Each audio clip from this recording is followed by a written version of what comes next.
2 तारीख है आज, थोड़ा सा साइड पे यस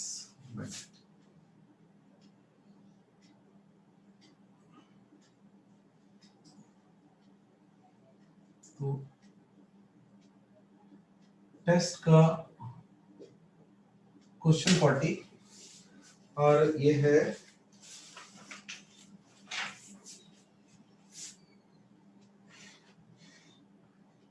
अगेन नीट में नहीं आना चाहिए, लेकिन वो ये चलो कुछ ना कुछ होना चाहिए, और जेई में तो आ सकता है, बिल्कुल आ सकता है। इनफाइनाइट वायर है और इसके आसपास अगर मैं बात करूं ना लाइक दिस, ऐसा होता तो सेमी सर्कल, तो जिससे इसका एक्सिस ये वाला है, तो रफ सी फिगर बनी मेरे पास, और इसके ऊपर चार्ज कितना है Q,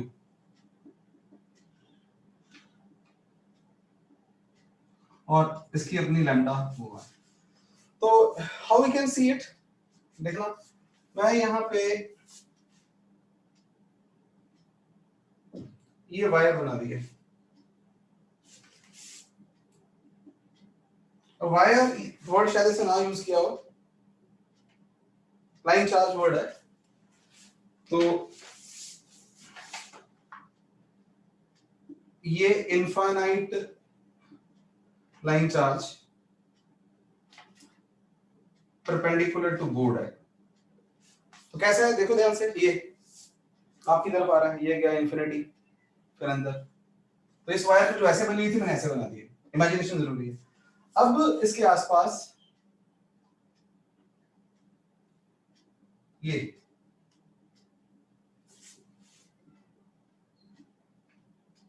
है semi circle. Now you can see, हम यहां पे ये रेफरेंस लाइन ले ली,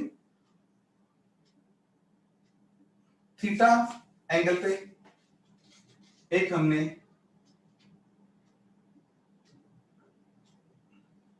इसे हम L बोल सकते हैं, इसे DL बोल सकते हैं, और इसके ऊपर चार्ज कितना DQ, और ये R है। इसका अपना वायर का अपना रेडियल फील्ड कितना होता है R डिस्टेंस पे, lambda upon 2 pi epsilon naught R, right. तो इसका मतलब इसका यहां पे जो फील्ड है ये हम सभी जानते हैं कितना, lambda upon 2 pi epsilon R। अब अगर ये फील्ड है, यहां पे चार्ज कितना है DQ, तो इसके ऊपर क्या लग रही है DF फोर्स। जो DF फोर्स है, इसे थोड़ा सा मैं, ये DF फोर्स लग रही है, and DF is how much, DF is Q जो DQ है इनटू E। बस आगे आप देख रहे हो मैथमेटिक्स है वो जो हम करने जा रहे हैं। तो व्हाट इज, इसे DQ को मैं यहां लिख देता हूं, ये थीटा एंगल है, DF का इधर कंपोनेंट DF cos थीटा, इधर component DF sin theta. Similarly अगर हमने यहां लिया होता कुछ थीटा एंगल पे, तो यहां DF आता, यहां थीटा होता, इधर कौन होता DF cos थीटा, और इधर कौन DF sin थीटा। आप समझ रहे हैं कि इंटीग्रेशन जब करेंगे तो DF sin थीटा कट जाएंगे, और DF cos थीटा जो x के लॉन्ग है वो कंपोनेंट ऐड अप हो जाएंगे, और हमें इंटीग्रेशन यहां से एक -π/2 से लेके कहां तक करनी पड़ेगी +π/2, और net force will be along in this direction. जैसे मैं fx कह देता हूं, मान लो मैंने इसको x कह दिया, इसको y कह दिया, तो fx will be equal to integration df cos theta -π/2 to π/2। तो इसलिए मैं मानता हूं कि अगर आप जो बच्चे मतलब नॉर्मली पढ़ रहे हैं रूटीन में, उनके लिए डिफिकल्ट नहीं होता इसके आगे जाना, है ना। वीडियो सब टेस्ट वाला अच्छा फ्रीज से ना, मुझे ऐसा लग रहा है कि वीडियो हल्का हल्का फ्रीज हो रहा है, फीडबैक दे देना अगर आपको ज्यादा लगे तो, या मे बी लोकली ना मेरे दूसरे लैपटॉप में। तो fx is equal to dq into E into cos theta minus pi by 2 to pi by 2. What is dq? अब dq के दो तरीके हैं, लैम्डा dl के जरिए कर लें। अब मैं काफी फास्ट कर सकता हूं इसको, लेकिन मेरा पहला कोशिश होती है कि फास्ट ना करूं, समझ आए जो वो करूं। तो ऐसा करते हैं, यहाँ पे dq में अलग से निकालता हूं, अलग अलग मेथड्स आपके दिमाग में डालता जाऊं तो अच्छी बात है, क्या बुरा है।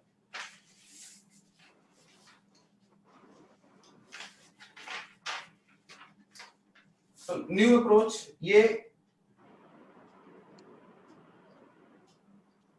इतनी वायर पे टोटल चार्ज हमें क्वेश्चन के अंदर क्यू दिया हुआ है, 40th में क्यू दिया हुआ है, राइट। और ये कितने एंगल पे बिखरा हुआ है, तो एंगुलर स्प्रेड उसका पाई है, तो क्यू चार्ज पाई पे बिखरा हुआ है। और हमें कितना चाहिए चार्ज, ये वाला एंगल कितना है, डी थीटा। तो मैं यूनिटी मेथड से कहता हूं कि पाई एंगल के लिए कितना चार्ज है, क्यू, यूनिट के लिए कितना है, क्यू बाय पाई, और डी थीटा के लिए कितना होगा, Q by pi into D theta. ये किसकी वैल्यू होगी, डीक्यू की। मैं डीक्यू की वैल्यू वहां पे पुट कर रहा हूं। मुझे किस चीज ने अट्रैक्ट किया, थीटा ने क्यों अट्रैक्ट किया, थीटा मुझे ऑलरेडी मिल रहा है, ये सारी चीजें मिल रही हैं।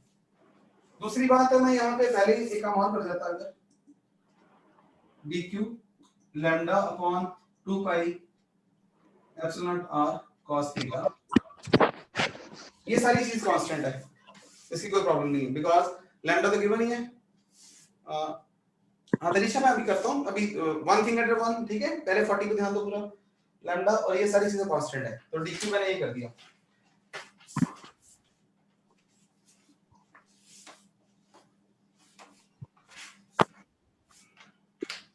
एक बार मेथड से करना चाह रहा हूं मैं, क्वेश्चन फास्ट नहीं कर रहा, जैसे मैंने बोला ना। कोई बच्चा ऐसे कर सकता है, कोई किसी बच्चे को था कि सर आपने ऐसे करवाया हो हमें, dq इज लैम्डा dl, करो। अब लैम्डा लेकिन इसका लैम्डा डैश, तो ये अल्टरनेट मेथड dq निकालने का, पूरा क्वेश्चन करने का नहीं। तो dq लैम्डा डैश, अब लैम्डा डैश कितना होगा, that will be q upon pi r। क्यों बोला, इस सारे की लेंथ कितनी है, शाबाश, इस सारे की लेंथ है पाई r, सेमी सर्कल है। और dl कितना होता है पता है किसी को, r d theta. r killed, क्या मिला मुझे again, dq is q by pi into d theta. मेरे साथ आओ, अगर ये पूरे सर्कल में बिखरा होता तो यहाँ q by 2 pi होता है, यहाँ d थीटा होता है। फ्यूचर के लिए आपको ये मैंने ट्रिक रिवाइज करा दिया। तो अब आ जाओ fx के पास, dq को पुट करो, q by pi d theta lambda upon 2 pi epsilon r cos theta minus pi by 2 to what, pi by 2।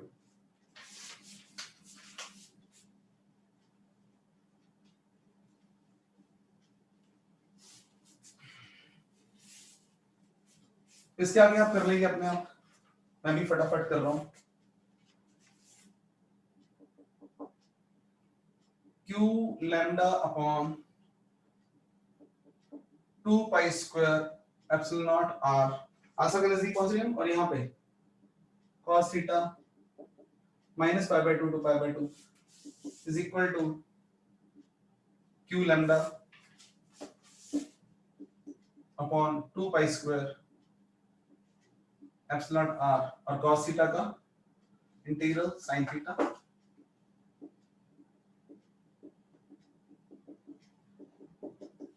इस सारी चीज की वैल्यू कितनी आ जानी है, 2 sin pi by 2 plus sin pi by 2, थोड़ा सा टाइम बचा लें, q lambda upon 2 pi square epsilon r into 2 q lambda upon pi square epsilon naught r।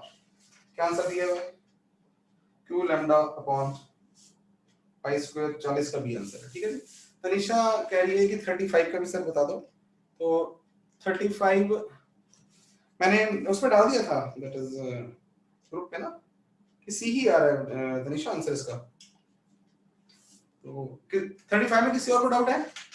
अगर तनिषा के अलावा किसी और को डाउट है तो मैं ग्रुप में करूंगा, वरना क्लास के बाद में मैं तनिषा यू कैन स्टॉप, ठीक है, you can stay back and we can discuss. Is it fine? चलिए आगे फिर अपना कार्यक्रम स्टार्ट करें, सिलेबस को आगे बढ़ाएं।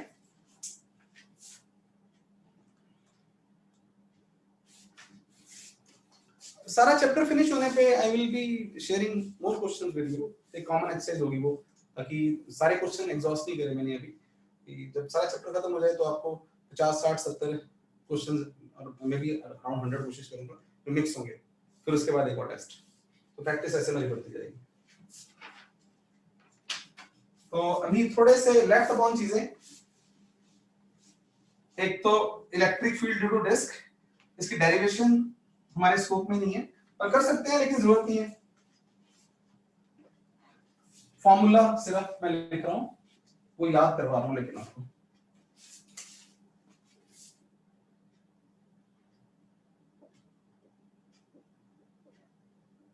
आइडियली पहले हो जाना चाहिए था, समहाउ मेरे से छूट गया, right. Electric field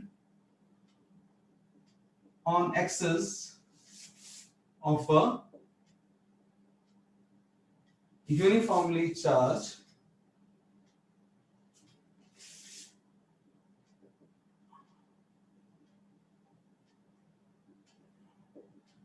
circular disc.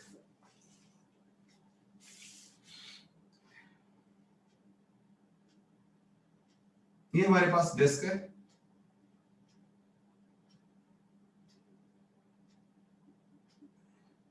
ये उसका एक्सिस, ये उसका ओरिजिन, और यहाँ पे पूरा चार्ज बिखरा हुआ है, और r इसका अपना रेडियस है। We are interested in finding the electric field at P. तो अगर मैंने डेरिवेशन करवानी हो तो बेसिकली रिंग्स लेके एलिमेंट्स हम यहाँ पे फील्ड ढूंढते हैं, जो मैं आज नहीं कर रहा। किसी बच्चे को लगे, यानी कि मैं बड़ा जेन्युइन सा हूँ, नॉन मेडिकल किसी बच्चे को लगे सर मैं करना चाह रहा हूँ, तो वो अकेले में करवा सकता हूँ, मैं क्लास का मेन टाइम वेस्ट नहीं करेंगे, जरूरत नहीं मतलब। तो इलेक्ट्रिक फील्ड हम ना यहाँ पे क्या कर सकते हैं, रिंग्स लेके, तो उसके थ्रू हर रिंग का इंटीग्रेशन करेंगे तो फील्ड अलोंग एक्सिस आता है, ये आपने याद करना है। और इसका फॉर्मूला बड़ा आसान है, एक तरीका कि अगर हम इसको मिला दें इसके बाउंड्री को इससे, और इस बाउंड्री वाले एंगल को थीटा बोल दें यहाँ पे, राइट। और सिग्मा क्या है इसकी, surface charge density, and r तो रेडियस पता चलेगी आपको, छोटी सी formality. Then we can prove that E is equal to sigma upon 2 epsilon not. इस फिगर को याद कर लो, बहुत बार आने वाली पूरी फिजिक्स में, 1 माइनस कॉस थीटा। याद करने से पहले थीटा को याद कर लो, थीटा बोला किसको गया है। अब these are given variables, this is at a distance x, this is r, और ये क्या हो सकता है, r square plus x square under the root, तो यहां से cos थीटा को पुट कर दो,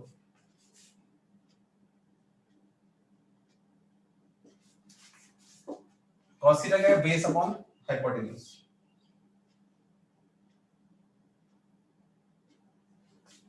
Therefore electric field will be sigma upon 2 epsilon naught 1 minus x upon r square plus x square under the root। ये दोनों फॉर्मूले आपको याद हो जाए।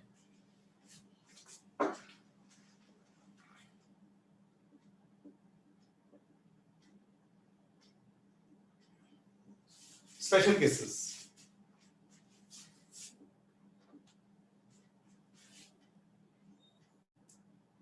in case of that is at x is equal to 0,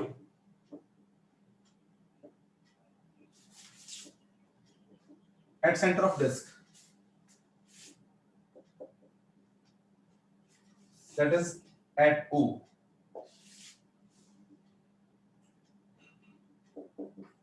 that is when x is 0. In that case, electric field at x is equal to 0 is how much? Sigma upon 2 epsilon naught.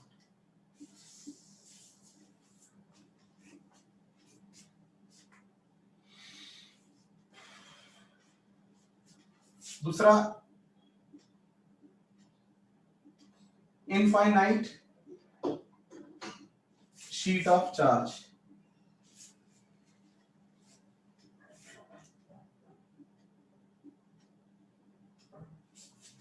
अब infinite sheet of charge के लिए यहाँ पे हमारे पास जो formula हमने यहाँ पे लगाना है, उसके इनफाइनाइट चार्ज करने से पहले मुझे थोड़ा सा चेंजेस करने पड़ेंगे।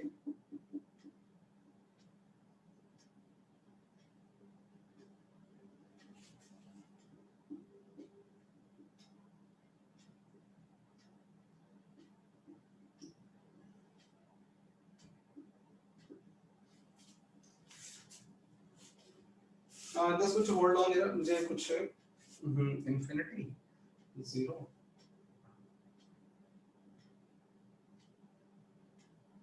फॉर्मूले में कोई गड़बड़ सी लग रही है मुझे, तो सब अभी नोट करो आप।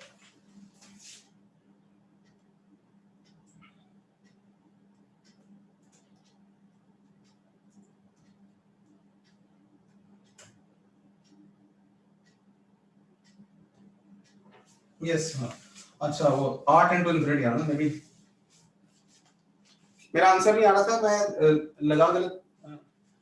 Sir it centre of disc symmetry क्यों नहीं लगी? क्या बेटा मैं समझा नहीं, सिमेट्री क्या लगानी थी वहां पे?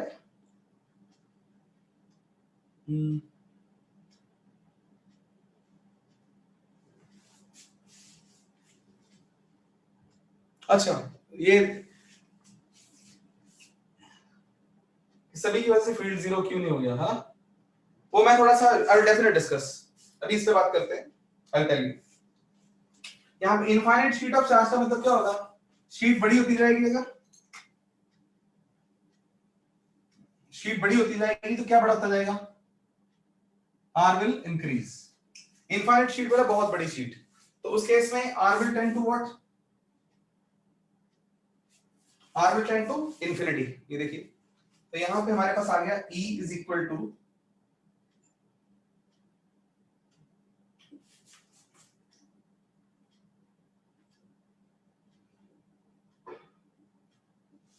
डिनोमिनेटर में इंफिनिटी आ गई बच्चों, राइट? तो you can see easily sigma upon 2 epsilon not 1 minus x upon infinity sigma upon 2 epsilon not 1 minus 0। तो infinite sheet is equal to sigma upon 2 epsilon naught।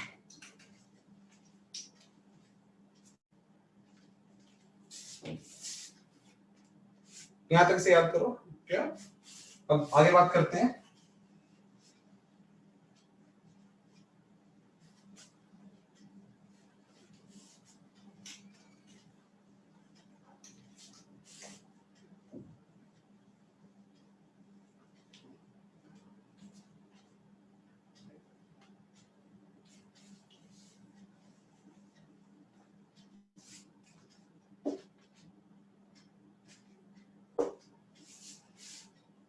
तो जो जो तुम्हारा क्वेश्चन है ना, उसका मैं शायद 100% आंसर ना दे पाऊं, मैं दे सकता हूं, लेकिन अभी एक दो अभी 2-3 मिनट बात करूंगा, सभी बच्चे इन्वॉल्व हैं, समझ आ गया ओके कर देना, वरना मना कर देना, वरना 2 दिन बाद गॉस लॉ शुरू करेंगे कल तक हम, तो वहां पे इनफाइनाइट शीट दोबारा आनी है, infinite line charge infinite sheet दोबारा आएगी, तो तब मैं ज्यादा क्लियर कर पाऊंगा, राइट? फिर भी अभी मैं थोड़ी सी बातें कर रहा हूं आप सबसे। तो प्रज्योत्ला क्वेश्चन आई, वो सभी बच्चे पढ़ के देखो कि ये क्यों सिमेट्री से 0 नहीं हुआ। तो I am going to just एक और केस करते हैं पहले, एक that is x is less than r। इसका मतलब क्या है? ये हमारे पास शीट है, और यहां फील्ड है, that is very near to sheet, right. तो वेरी नियर टू शीट क्या हो रहा है, E is equal to sigma upon 2 epsilon naught, 1 minus क्या था, x upon x square plus r square under the root. तो जब x less less than r है, x square plus r square will be nearly equal to r and E will be equal to sigma upon 1 minus x upon r. Again x is less than r, means x upon r is nearly equal to what, 0, x बहुत छोटा है, तो E is sigma upon 2 epsilon naught, यानी sheet के बहुत नजदीक चले जाएं तो सिग्मा अपॉन 2 epsilon naught है। अब प्रभजोत का क्वेश्चन का answer, it's really very good question observation. अच्छा चलो मैं देख लूं जरा कितनों को प्रभजोत का क्वेश्चन समझ आया।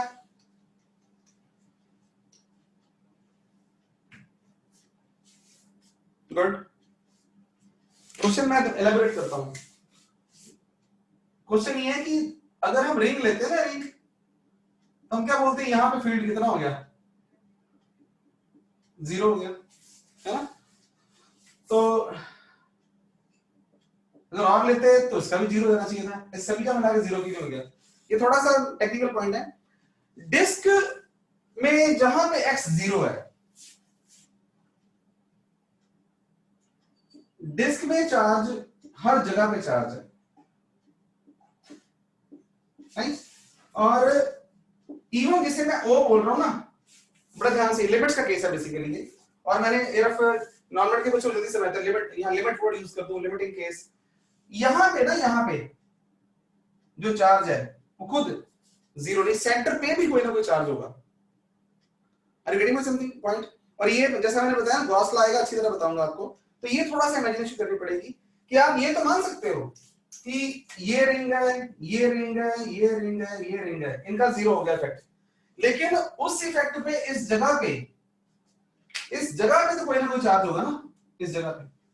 तो उस जगह पे जो चार्ज है वो अपना फील्ड परपेंडिकुलर जूम मारेगा।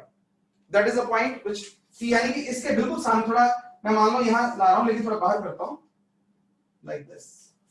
तो यहां पे जब बिल्कुल पहुंच गए, बिल्कुल यहां पे आ रहे हैं, तो उसका जो उस पॉइंट पे चार्ज है that is responsible for the field. तो मैं ये 90% बात समझाई, लेकिन विल गो फॉर, आप मुझे कभी याद दिलाओगे, गॉस लॉ आएगा तो वहां पे फील्ड ड्यू टू शीट्स का अलग से टॉपिक आएगा, तब आप मुझसे पूछोगे, ठीक है बेटू। अगर डाउट नहीं भी क्लियर हुआ तो भी आपने बोर्ड मारना है, मैं आगे चल रहा हूं।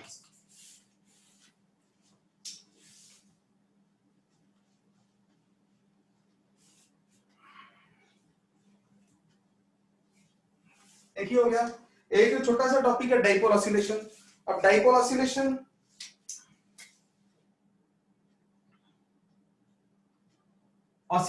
ऑफ डाइपोल, रादर कौन सा dipole, electric dipole in uniform electric field. recap of angular acceleration.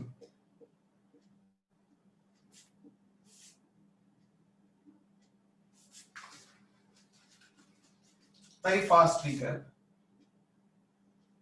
जिनको बिल्कुल नहीं आता वो होल्ड मार देंगे। It was like this. Equilibrium position है अगर, theta is angular displacement, there was restoring torque.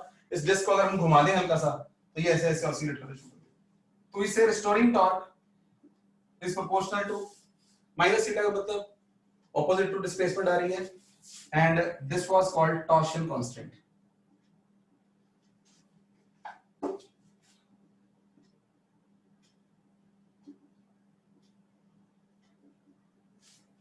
ये अगर हम बात करें तो इसके आगे दो तरीके हैं मेरे पास, मैं शॉर्ट वाला आपको बता दूं।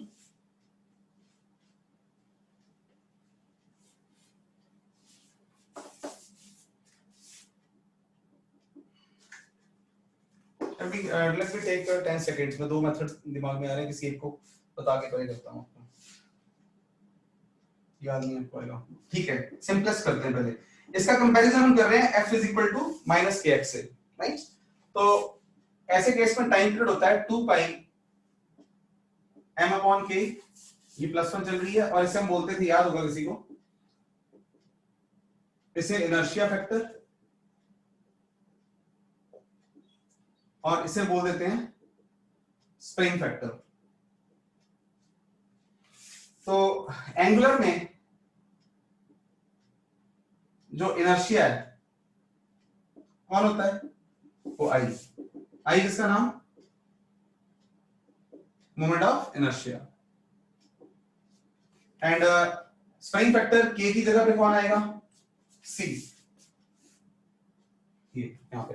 तो इसलिए एंगुलर एसएचएम का टाइम पीरियड का फॉर्मूला क्या होना चाहिए, एम की जगह पे कौन आ गया, इनर्शिया की जगह पे आई, और इसकी जगह पे सी। तो अभी मान के चलो कि मैंने टाइम की लिमिटेशन +2 करनी है अभी हमने, तो ये मान लो आपको याद है, जिनको नहीं याद था वो भी याद करो, हाँ याद है। अच्छा, जब भी एंगुलर एसएचएम हो रहा हो ना, तो टॉर्क के जो प्रोपोर्शनल थीटा होता है, इसको सी बोल देते हैं, सी यहां जाएगा, और I will be moment of inertia of the thing which is oscillating. यहां पे आई अगर बात करूं तो I will be moment of inertia of disc,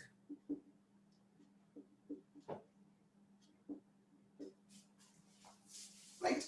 तो फिर हम नोट कर लो इसको, वापस आते हैं अब अपने काम पे।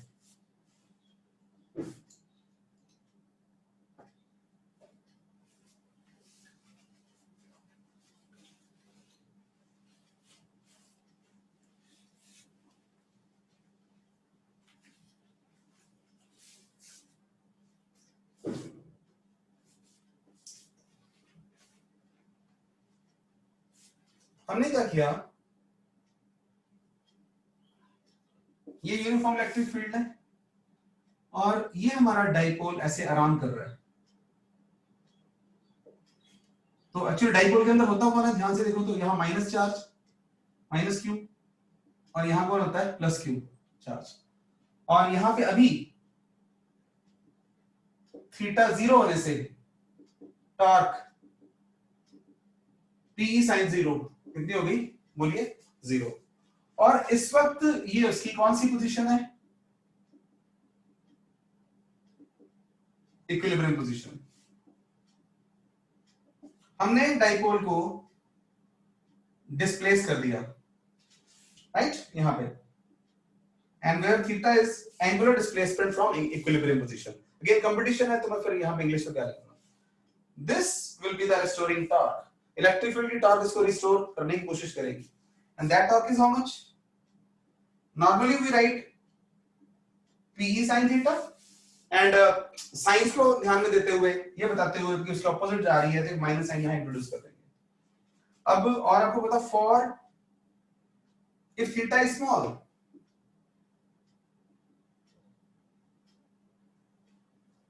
then sin theta yes is nearly equal to theta। जिनको नहीं पता वो याद करो, in that case torque will be nearly equal to minus pe theta। oh yes, इसका मतलब क्या हुआ, टॉर्क, ये चीजें क्या है, कांस्टेंट, कांस्टेंट किसकी, डाइपोल मोमेंट और इलेक्ट्रिक फील्ड, और थीटा यहां पे आ गया, हमें पता चल गया कि it is proportional to minus theta, it is a symbol of that is कि it is angular SHM। यहां से प्रूव होता है कि angular SHM है, राइट। तो हाँ रुक जाओ, कोई बात नहीं बेटा, मैं वही तो कह रहा हूं, आप लोगों ने नहीं किया प्लस मैं हूं आपके साथ। लेट मी अगेन, मैं मुझे बार बार ना बोलना पड़े, अब सबने क्या करना है, सुनो ध्यान से। इलेक्ट्रोस्टैटिक विद जस्टिस करवाना +2 में, और बच्चों को अगर +1 पूरी तरह कॉम्पिटिटिव लेवल की ढंग की ना आती हो, बड़ा टफ काम है, जो मैं फेस कर रहा हूं, लेकिन आई डोंट, उससे बस आपको मेरे पे फेस करना है। क्या करना है कि चीजें डिपेंड्स कि मैं क्या करूं। अब एंगुलर एसएचएम को के जो अगर मैंने जाना हो डीप, तो मतलब आप जो पढ़ाऊंगा तब आपको ध्यान आएगा मैं किस लेवल तक बात करता हूं। तो दो तरीके हमारे पास, या तो हम इमोशनल होकर उसमें घुस जाएं, जब एसएचएम पूरा बताना शुरू कर दूं, या कि ठीक है मतलब वहां जो जितना गुजारा करना था, आप इसे अलग अलग बच्चे होंगे ना, कहीं को थोड़ा आता होगा, कहीं बिल्कुल नहीं आता होगा, तो यहाँ वहां हट के रहे, तो इसलिए जितना मैं बोलूं समझ आ गया, गुड है, जो प्लस वन चल रही है। वरना होल्ड हमारा, मगर मैं पूरा डिटेल एसएचएम पूरा चैप्टर करवाऊंगा, तभी आपको 15-20 घंटे लगाऊंगा। जब मैं अक्टूबर नवंबर में, नवंबर दिसंबर में बात करेंगे तो 20 घंटे की जो बात है वो ऐसे 15 मिनट में करके फायदा नहीं है। तो तीसरे आप सारे बच्चे, सभी बच्चों का मैसेज है, जिन बच्चों की प्लस वन वीक है, कोई वेव वाला टॉपिक आ गया, कुछ और यूज हो रहा है, कि वो ब्राउजर क्वेश्चन ढंग से नहीं आता, तो वो वहां पे अपना राउंड करते जाएं कि सर से ये हमने पूछना है, और जब मर्जी पूछो मेरे से, मैं आपको बता दूंगा। अभी कभी बताऊंगा, नहीं तो बोलूंगा ये कुछ चीजें नवंबर में होगी। और although I was planning somehow, अगर थोड़ा मोमेंटम और बढ़ जाता ना 2 महीने का, आज ही मैं बैठा बैठा सोचता रहता हूँ कि ये बातें, आई वाज प्लानिंग कि अगर प्लस 2 का सिलेबस हमारा थोड़ा अभी स्लो है बच्चों, काफी स्लो है, कोई इशू नहीं है, मैं आपके साथ हूँ। तो जैसे ही थोड़ा पुल अप होता है ना सिलेबस, तो मे बी 5-6 चैप्टर हो जाए, 2-4 चैप्टर हो जाए, तो मे बी मैं कुछ ऐसा शुरू करूंगा बच्चों के लिए कि हफ्ते बाद कोई 1-1.5 घंटे का प्लस वन का लेक्चर, कोई टॉपिक उठा के, तो that will be in future. तो आ गए यहाँ पे, तभी देखो मैंने आपको बता दिया है। तो यहाँ से मैं क्या पता चला, इट इज एक्सेप्शन। तो कंक्लूजन, जब भी मैं बोलूं प्लस वन है तो 2 बातें होंगी, आता है, नहीं आता नहीं आता, मैं लेकिन थोड़ा सा बताऊंगा जरूर उसे, अगर बिल्कुल नहीं आता तो याद करके आगे चले। तो क्या है हमारे पास, फिर इसको हमने कंपैरिजन किया, t is nearly equal to minus c theta. मैं तो बहुत कुछ करवाने वाला हूं आपको, ये c है, ये है c हमारा, इसका मतलब। तो इसका मतलब time period was given by what, जो मैंने मिटा दिया यार, आपने लिखा था, that was given by inertia factor upon spring factor. t is equal to 2 pi I upon pe. Here what is I? I is moment of inertia of dipole. ये भी कितना होगा, ये भी मैं आपसे बात करने जा रहा हूं। अब ये देखो, ये डाइपोल है, तो यहीं पे बनाते हैं, यहां पे चार्जेस नजर आने शुरू हो गए मुझे, ये माइनस क्यू, ये प्लस क्यू, इन चार्जेस का कोई ना कोई मास भी हो सकता है, ये उसका सेंटर पॉइंट है, और ये उसका ए डिस्टेंस, ये उसका ए डिस्टेंस। अब आपकी बारी है, मुझे चैट में आंसर चाहिए। अगर मैं आपसे, ये और ये पॉइंट मासेस हैं, और इस ओ पॉइंट के अबाउट, यहाँ पे बेसिकली ये एक्सिस हुआ जिसके अबाउट ये ऑसिलेट कर रहा है, एक्सिस ऑफ ऑसिलेशन, इस तरह से ऑसिलेट कर रहा है ना, तो यहाँ एक्सिस होगा, दिस इज एक्सिस परपेंडिकुलर यहाँ पे। तो इसके about what is the moment of inertia,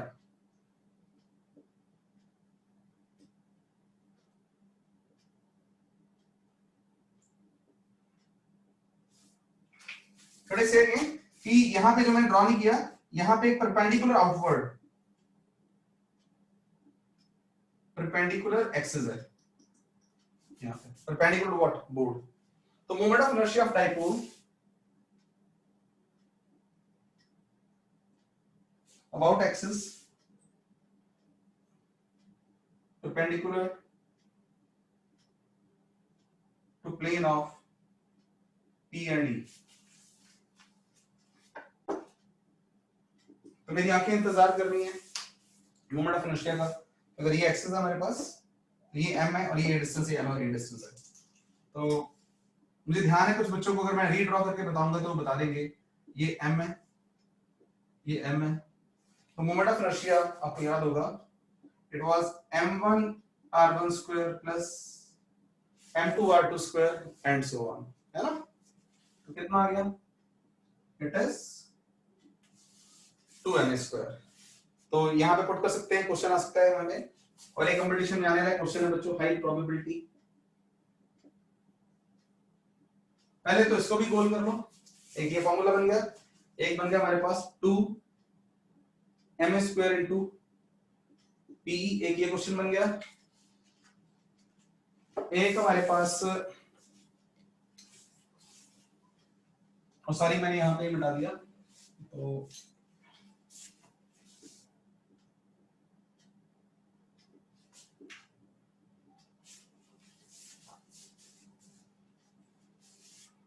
एक put P is equal to, P कितना होता है, Q to 2a, time period का एक और formula, 2ma² upon q into 2a into e। एक और रूट, a इज डेड, और नहीं, एक a गया और एक 2 गया, कितना आ गया? ma upon what? qe। कोई मैथमेटिकल मिस्टेक हो तो आप हमेशा पॉइंट आउट कर सकते हैं। This was about dipole oscillation. तो अगर आपको करते हुए कभी, वैसे तो मैं ध्यान देता हूँ हमेशा, को टॉपिक में से छूटे तो मैं दोबारा वापस आ जाता हूँ, लेकिन आपको कभी लगे ना क्वेश्चन करते हुए, ये तो 99% कभी होगा नहीं, क्वेश्चन ना सॉल्व हो वो अलग हो सकता है, मैथमेटिकली हाई हो सकता है, लेकिन आपको देख के ध्यान आ जाएगा कि ये टॉपिक हमने किया हुआ है या नहीं किया हुआ। कभी लगे कोई मिसिंग तो आपने मुझे फीडबैक दे देनी है, मोस्टली मुझे अपने आप याद आ जाता है वैसे। चलो जी, अब का हमारा टॉपिक है जी इलेक्ट्रिक फील्ड लाइंस। और जब मैं वर्ड यूज कर रहा हूं इलेक्ट्रिक फील्ड लाइंस, तो आप सोचना शुरू कर दो मैग्नेटिक लाइंस ऑफ फोर्स। आपने 8th या 9th मतलब जब भी आपने मैग्नेटिक फील्ड लाइंस और उसकी डेफिनेशन और क्या क्या आपको उसके बारे में पता है।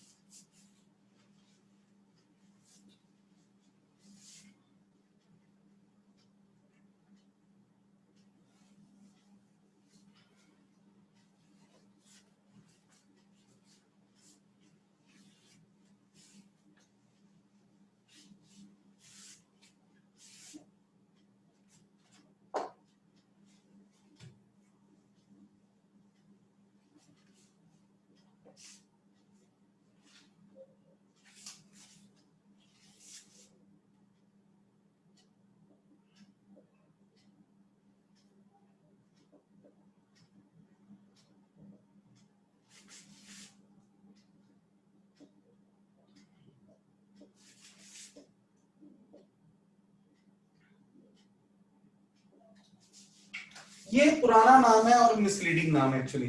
बहुत सारे मिसकॉन्सेप्ट आ जाते हैं जो जेई और नीट लेवल क्वेश्चन बन सकते हैं कंसेप्चुअल, में बताऊंगा आपको। तो मैंने लिखा भी और काट भी दिया इसको कि ओल्ड नेम है, तो वेल आपने इस पे फोकस कर, electric field lines, force word बीच में आने नहीं देना। क्या है पहले लिखते हैं इलेक्ट्रिक फील्ड लाइंस।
तो मैं रिवाइज कर दूं, जब मैं लिख रहा होता हूं तो मेरी assumption होती है आप भी लिख डालते फटाफट ना, तो एक टाइम बचे ताकि जब मैं बातें करूं आपसे तो आप मेरी तरफ देख रहे हो। तो लुक क्या ये कैसे ड्रॉ करी बाद में सोचेंगे। मान लो किसी वजह से ड्रॉ कर डाली इन्होंने, तो अगर मैं ए पॉइंट पे, अब ये मान लो यहाँ पे कोई चार्ज डिस्ट्रीब्यूशन है और किसी साइंटिस्ट ने हमें चार्जेस नहीं बताए फील्ड लाइन ड्रॉ कर दी है। कैसे ड्रॉ करी है, विल टॉक। तो अगर वो ड्रॉ कर दी है विद एरो ड्रॉ कर दी है, तो मेरे पास क्या इन्फॉर्मेशन है, फिर ये इन्फॉर्मेशन है, मुझे ए पॉइंट पे, बी पॉइंट पे, सी पॉइंट पे डायरेक्शंस ऑफ इलेक्ट्रिक फील्ड पता है फर्स्ट ऑफ ऑल। तो टेंजेंट ये बढ़िया तो नहीं बनी, लेकिन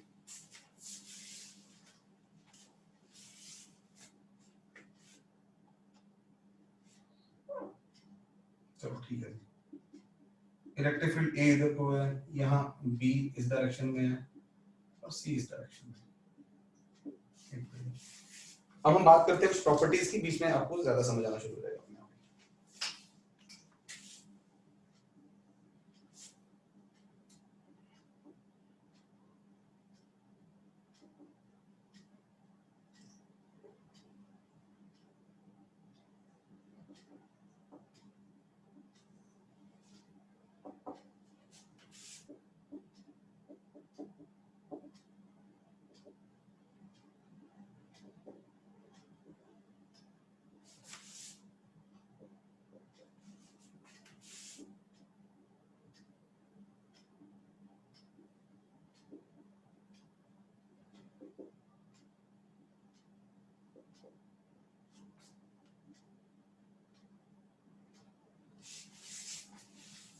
अभी हम लिखते जाएंगे।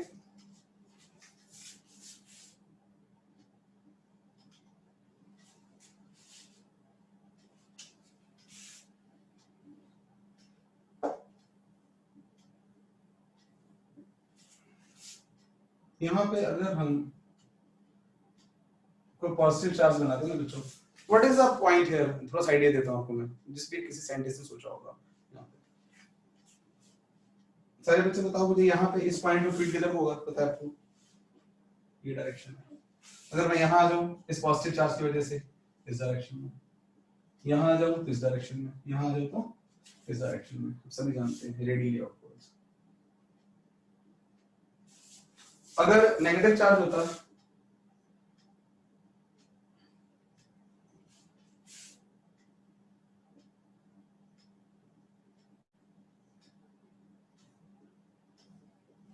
इस तरह की बात होती है ना, तो इन्होंने देखो यहाँ पे क्या लग रहा है कि जैसे फील्ड ओरिजिनेट हो रहा है पॉजिटिव से, एक प्रॉपर्टी दे डाली, गॉड ने नहीं बोला, किसी ने नहीं बोला, radially out current is time, yes बिल्कुल ठीक है बेटा, रेडियली आउटवर्ड रेडियली इनवर्ड, लेकिन ये प्रॉपर्टी से जोड़ो। तो साइंटिस्टों ने इसको क्या बोल दिया कि पॉजिटिव चार्ज से फील्ड बाहर को आ रहा है, फील्ड लाइंस निकल रही है, जैसे लाइंस है नहीं कुछ भी, इमेजिनरी लाइंस सोचना है यहाँ पे, वरना कोई धागे है नहीं है। तो एक बात बताना मुझे, वैसे आपसे पूछ चुका हूँ, लेकिन मुझे कई बातें इतनी इंपॉर्टेंट लगती हैं कांसेप्ट वाइज, नॉट की एग्जाम में आनी है। Electric field lines are imaginary, but what about the electric field, it is imaginary और रियलिटी? मेरी बात हुई थी, बिल्कुल फील्ड रियलिटी है, तभी फोर्सेस बताता है वो, लेकिन उसको रिप्रेजेंट करने ये हमारी इमेजिनेशन है, हम विजुअलाइज करना चाह रहे हैं। यहाँ कोई लाइंस धागे नहीं बने हुए, लाइंस ड्रॉ करेंगे स्पेस में, कुछ नहीं यहाँ पे। तो यहाँ पे आ गया, तो फिर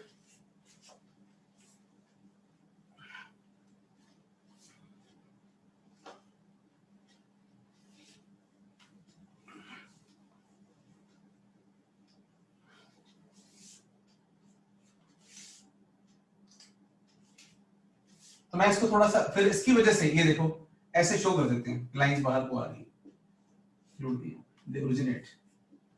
बोर्ड एग्जाम में एक नंबर का क्वेश्चन भी आ सकता है ये ड्रॉ करना। अब तो खैर उन्होंने ऑब्जेक्टिव सा पैटर्न कर दिया उन्होंने।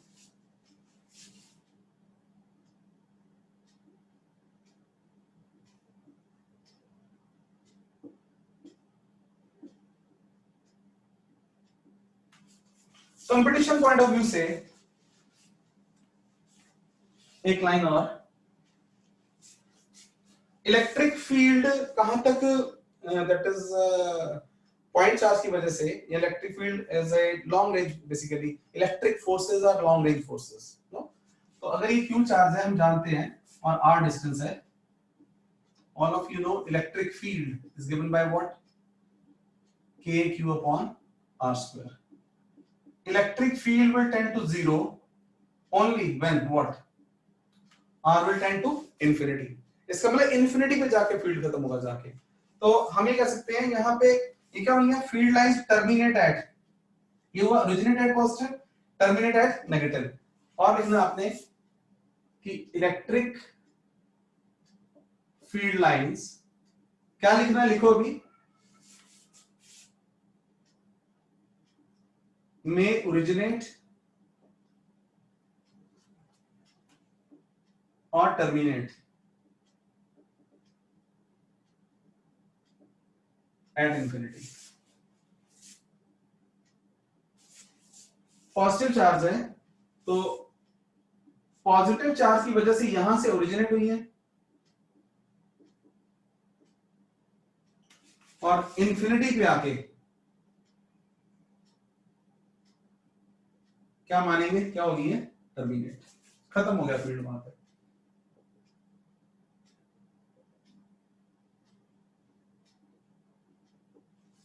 सिमिलरली अगर नेगेटिव चार्ज होता तो क्या हो रहा था, फील्ड लाइंस यहां पे टर्मिनेट हो रही हैं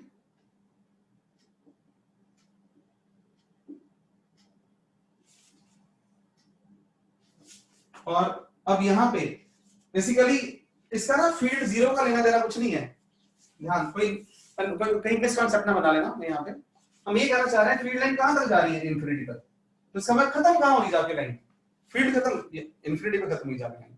सिमिलरली अगर ये टर्मिनेट यहां हो रही तो ये लाइन आ कहां से रही है, कहीं से तो आ रही है, कहां से, दैट इज इंफिनिटी से, they originate from infinity। Normally board exam में आए तो आपको ज्यादा ये नॉलेज झाड़ने की जरूरत नहीं, उसमें आपने लिख देना है पॉजिटिव पे ओरिजिनेट, नेगेटिव पे टर्मिनेट। सेकंड प्रॉपर्टी,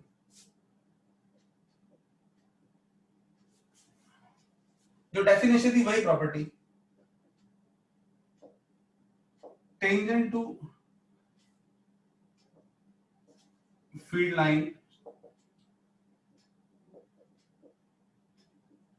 तो ये मैं शॉर्ट में लिख रहा हूं बच्चों, समझा दिया आपको मैंने, direction of electric field,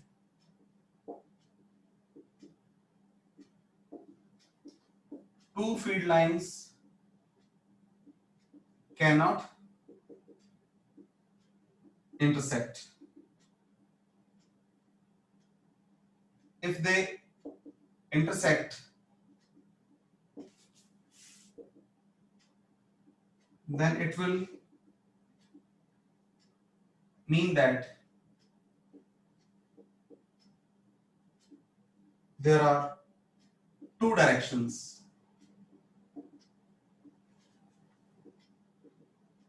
of field at a point,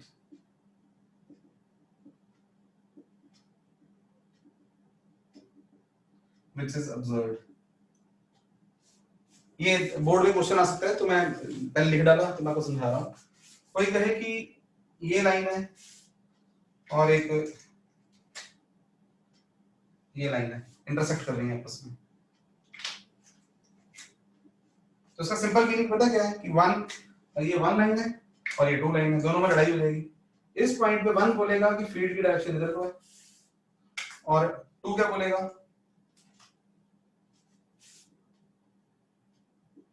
field की डायरेक्शन इस डायरेक्शन में, जबकि किसी पॉइंट पे फील्ड यूनिक होना चाहिए, वहां पे नेट फील्ड एक ही होगा, दो तरफ नहीं होगा फील्ड, दैट्स व्हाई ये वन मार्कर आपको आना चाहिए क्वेश्चन।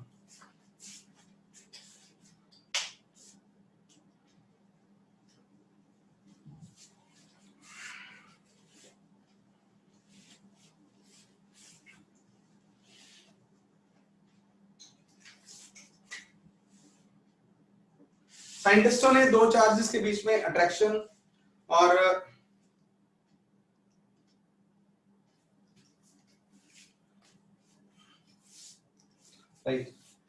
अट्रैक्शन और रिपल्शन को एक्सप्लेन करने के लिए दो और इमेजिनरी प्रॉपर्टीज दी, बात कर रहे हैं यहाँ पे। एक electric field lines contract longitudinally। I hope longitudinally का मतलब होता है लेंथ वाइज,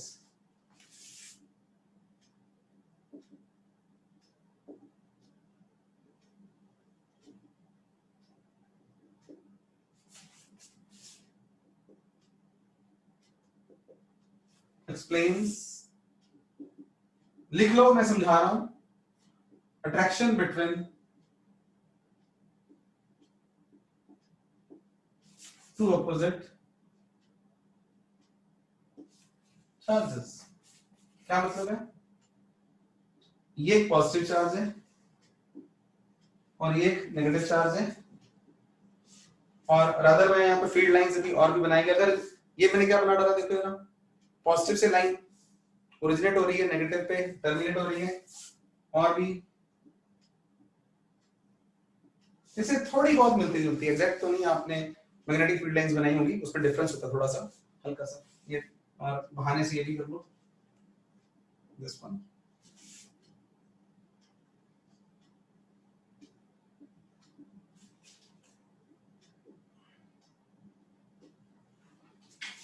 और मैंने बोर्ड पे जगह कम ली है, लेकिन ये रेड कलर मेरा हेल्प कर देगा।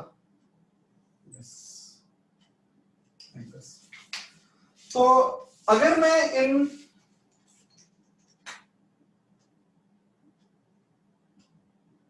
हमने इस तरह से बनाई है कि लाइंस काटे ना एक दूसरे को, एक तो ये हो गया, प्रॉपर्टीज पिछली बारी भी आ गई, और ये लेंथ वाइज है। अगर मैं इनको छोड़ दूं और ये पॉजिटिव है और ये नेगेटिव है, तो क्या करेंगे? ये अट्रैक्ट करेंगे ना। अट्रैक्ट करेंगे मतलब क्या होगा? थोड़ी देर बाद ये यहां आ चुके हैं, तो ऐसे हो चुकी है, जैसे रबर की तरह। हम ये कह देंगे कि दैट इज, इसका मतलब है इन्होंने फील्ड लाइंस को एक इमेजिनरी प्रॉपर्टी दे दी कि ये रबर की तरह ऐसे अट्रैक्ट कॉन्ट्रैक्ट होने की कोशिश कर रही है, जिससे खिंची होती है, तो लंबाई में कम हो रही है, इसको ये बोल दिया उन्होंने, और नजदीक आ गए।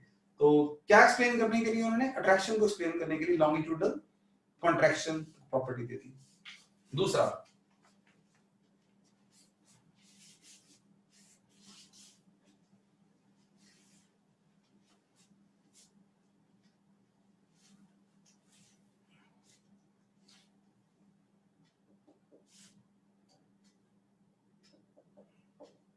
Electric field lines exert lateral, lateral बोले तो साइडवाइज प्रेशर,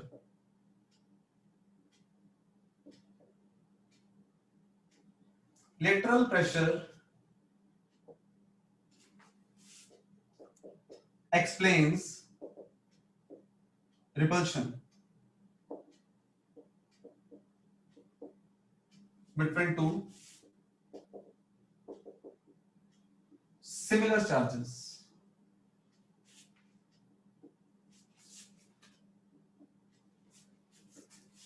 ध्यान दो, दोनों सिमिलर चार्जेस हैं, तो कैसी लाइंस बनी, तो ये भी क्वेश्चन है, राइट? हमें तो लाइंस आर लाइक दिस,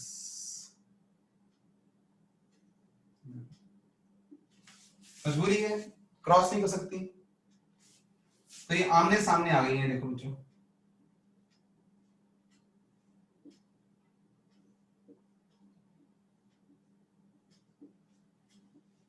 एक छोटी सी सजेशन आप लोगों को, नोट्स को जरूर देखा करो, ये वाला अगर बुक फॉलो कर रहे हैं बड़ी अच्छी बात है, मैं अपनी तरफ से बेस्ट देने की कोशिश कर रहा हूँ।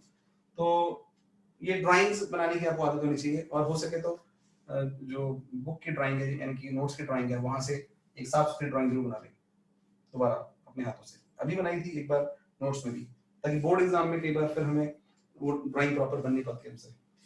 अब एनीवे यहाँ क्या हो रहा है, ये दोनों आपस में क्या कर रहे हैं? रिपेल, और ये आमने सामने आ चुकी है, ये देखो, तो side wise basically they should exert pressure. ये नजदीक आने से मना करें, दोनों लाइन नजदीक आ रही है, दूर चली जाए, तो यहाँ पे ये चीज, यहाँ पे लेटरल एक्सपेंशन या लेटरल प्रेशर। बी केयरफुल, ये पॉजिटिव चार्जेस हैं, ऐसी फिगर बनी है, नेगेटिव होंगे तो भी ऐसी ही बनेगी, बस एरोज उल्टे कर देने हैं, तो बातों की बजाय मैं बना ही देता हूं।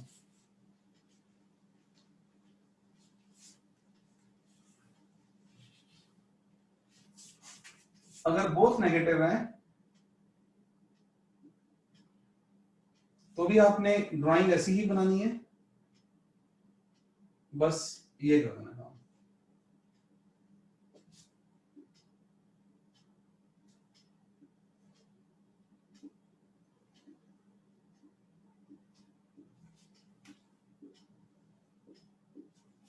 सिमिलर ड्राइंग एरोस का फर्क बस, फिर रिपल्शन उनमें भी होनी है।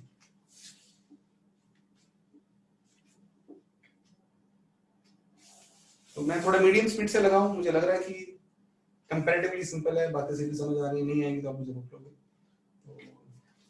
Next there are few more properties.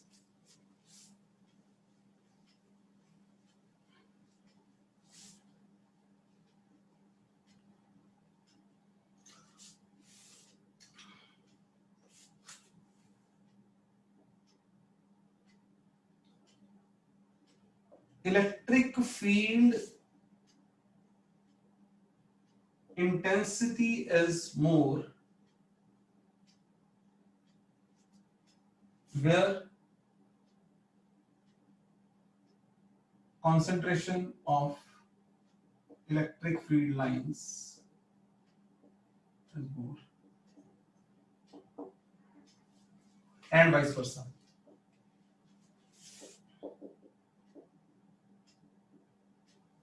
मैं आपको इलस्ट्रेशन दे रहा हूं यहाँ पे।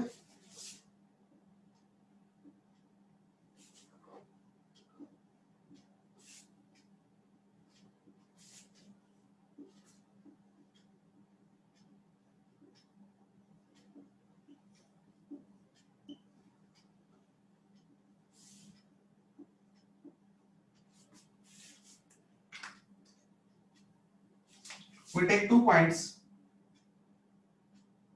point A and point B. So you people tell me कि what about the magnitude of electric field? कहाँ ज्यादा है और कहाँ कम है? शाबाश, A पे ज्यादा है या B पे?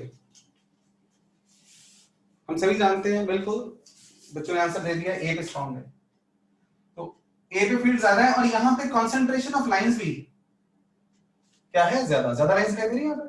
और यहाँ पे अगर मैं बोल दूं कि lines crossing per unit area यहाँ ले लूं, तो यहाँ ज्यादा लाइंस है ना, कॉन्सेंट्रेशन ज्यादा और यहाँ कॉन्सेंट्रेशन कम है, इतनी सी बात बस।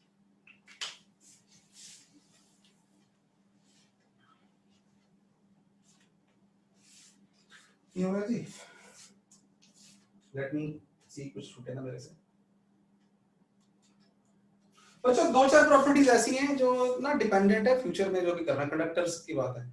There will be a full blown lecture of 2-3 lectures on conductors basically, जो नेक्स्ट चैप्टर में आएंगे। तो उसकी एक दो प्रॉपर्टीज है जो आपको याद ही करवाऊंगा, आपने याद कर लेनी है, छूटे ना से। आईआईटी में क्वेश्चंस आ चुके हैं इसके बेस पे, नीट में कभी भी आ सकता है। अभी और है 7th property, electric field lines do not form closed loop.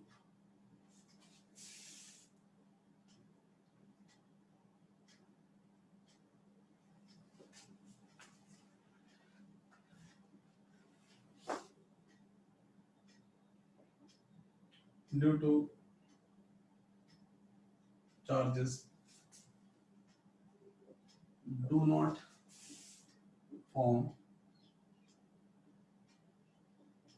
closed loop. यहाँ पे मैंने जो काट के लिखा है ना, आपने बस सुन के अलर्ट होके सोचना बंद कर देना कि क्यों बोल रहा हूँ, वो भी आपको समझ नहीं आना। Electric field lines close loop भी बना सकती हैं। एक्चुअली हमारा 5th-6th चैप्टर आएगा इलेक्ट्रोमैग्नेटिक इंडक्शन के बाद भी, बेसिकली EMI हो गया, यस। तो फिर मैंने यहाँ पे ऐसा क्यों ये चेंज क्यों किया है, क्योंकि हमने मेनली देखो बोर्ड तो मैं करवा ही रहा होता हूँ, मैं मानता ही नहीं कि वो मतलब वहीं से गुजरता हूँ मैं। ये कंपटीशन में फेलेसी, मतलब मैं अगर अपनी तारीफ ना करूँ, ये वर्ड अपनी ये अपनी तारीफ कर रहा हूँ, और नीट और जेई का ऐसा पेपर डिजाइन कर सकता हूँ जिसमें बिल्कुल जेन्युइन बच्चे, अभी भी जेन्युइन नहीं जाते हैं, इसमें कोई शक नहीं है, लेकिन फिर भी दैट इज खासकर नीट की बात करूँ, अगर बच्चों को होता है फिजिक्स पता नहीं, मैथमेटिकल है, नो कंसेप्चुअल पेपर बना दूं 45 to 45, तो भी मतलब there will be so many students जिनको बड़ी डिफिकल्टी है। तो वो छोटी-छोटी बातें हैं जो मैं दिलवा रहा हूँ, तो भी आपने ध्यान देना। यहाँ लिखा क्या मैंने, electric field lines do not form closed loop, लेकिन साथ में यहाँ चार्ज लिख दिया है, कुछ और भी है जो मैं नहीं बोलना चाहता। इसका मतलब आपने इतना याद किया कि इलेक्ट्रिक फील्ड लाइंस किसी और सिचुएशन में क्लोज्ड लूप बनाती होंगी, उसे हम बोलते हैं इलेक्ट्रोडायनामिक फील्ड बेसिकली। तो वो तब आएगा तब याद हो जाएगा। तो दिस वाज जस्ट अ कि आपको रिमाइंडर सा कि यहाँ पे electric field lines due two charges do not form closed loop. क्या मतलब है इसका? क्योंकि ये हो ही नहीं सकती। अभी जो हमने बात करी है ऐसे केस में यहाँ पे एक ना तो कहीं से ओरिजिनेट हो रही है ना कहीं पे टर्मिनेट हो रही है, गोल गोल घूमी जा रही है। जबकि हम बात कर रहे हैं electric field line are suppose to originate from positive charge and may be from infinity, तो इन्फिनिटी भी क्लोज लूप नहीं बनना फिर तो, और टर्मिनेट एट नेगेटिव चार्ज। आप कुछ भी सोच लोगे सिचुएशन नहीं बन पाए। कोई बच्चा सोचने की कोशिश करे हम पॉजिटिव चार्ज रख देते हैं तो भी ये सीन पॉसिबल नहीं है कि यहां से पॉजिटिव से निकला और पॉजिटिव में समा नहीं सकता, ये रॉन्ग फिगर है। Hence electric field lines charges do not form closed loop, ये आपने याद करना है। नेक्स्ट इज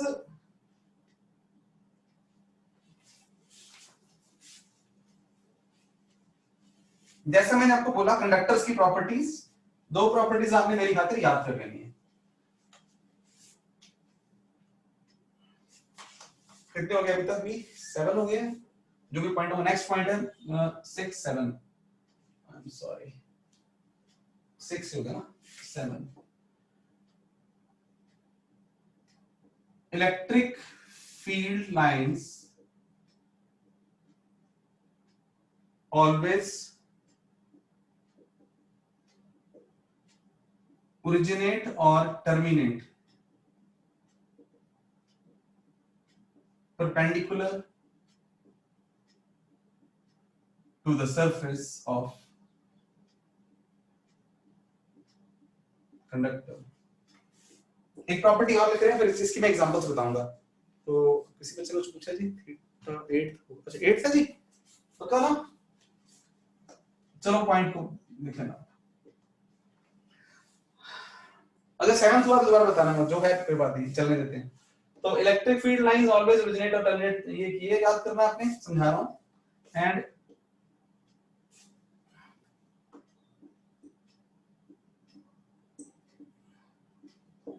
in electrostatics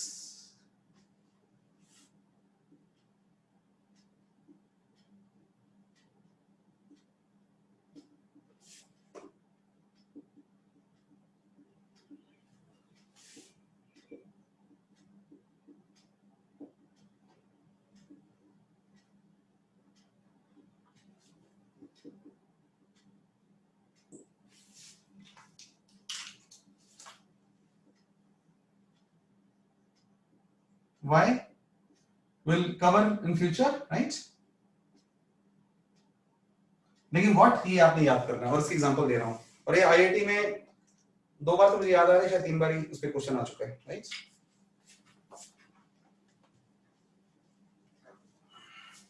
और आसान आसान की कैटेगरी में आता है। तो यहाँ पे क्या है कि तो फिर electric field inside vector is 0, which means ये आपने इलेक्ट्रिक फील्ड लाइंस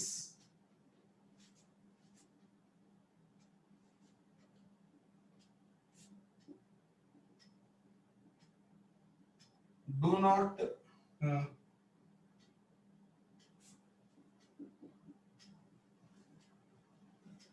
तो ठीक है, इतने काफी। अब ना क्या एग्जांपल है यहाँ पे, इंडक्शन आपको आती है गुड है। ये example one of the old questions कि यहाँ पे एक स्फीयर रखा हुआ है,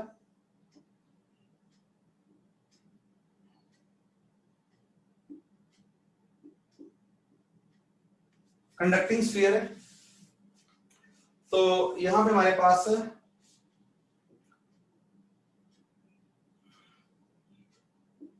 placed in uniform electric field.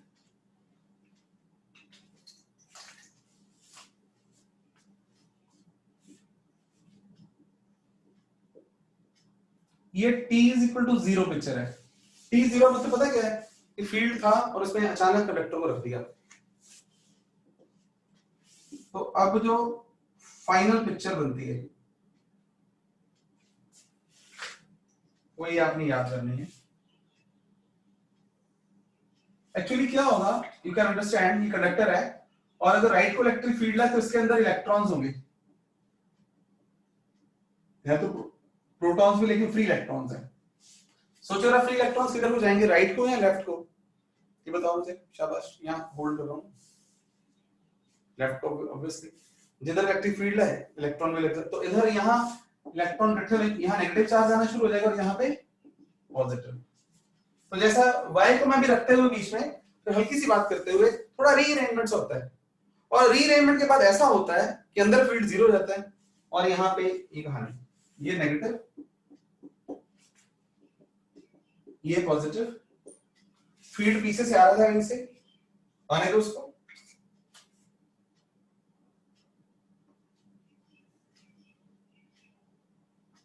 like this.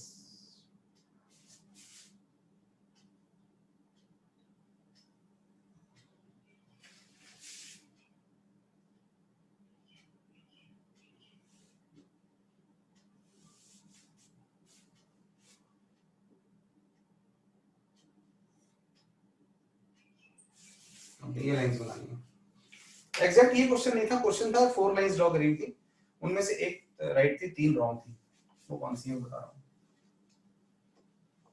तो क्या चीजें, दो अंदर भी लाइन नहीं बनानी यहाँ पे, जहां फील्ड नहीं है वहां लाइन भी नहीं है।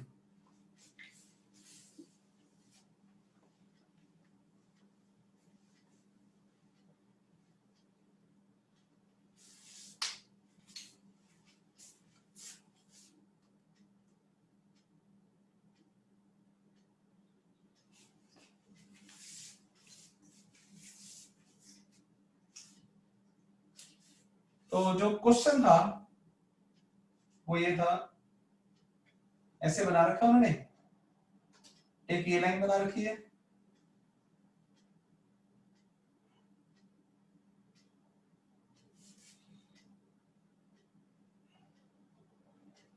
और इसका नाम 1 कर दिया, एक ये बना रखी है, इसका नाम 2 कर दिया है, और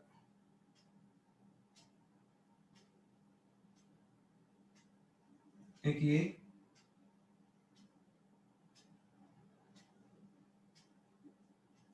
इसका नाम 3 कर दिया है,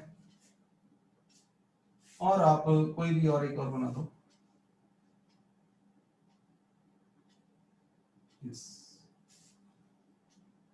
ये 4 है।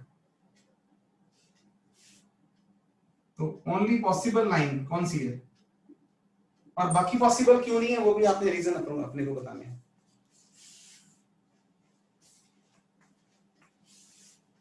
Reason only this line qualifies with all properties, है ना।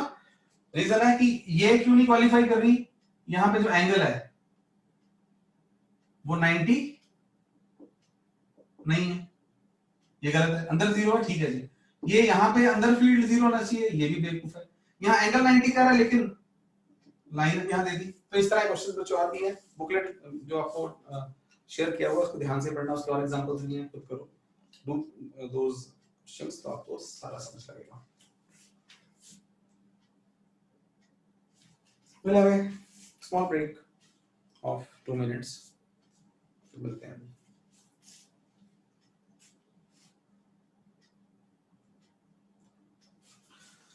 कल का टाइम ब्रेक अभी शुरू करते हैं, कल का टाइम कुछ आई वांट थोड़ा सा कवर करते हैं, ताकि जो भी 2 क्लासेस में पिछले में डाउट्स हुए थे, ज्यादा पढ़ाई नहीं हो पाई, उससे पीछे मैं क्लास में एनीवे मेरा कोरोना का डर खत्म हो गया, तो बात चल रही थी कल का कोई यूनिवर्सल टाइम आपस में मैं प्रपोज करता हूँ, अब यस नो कर देना फटाफट।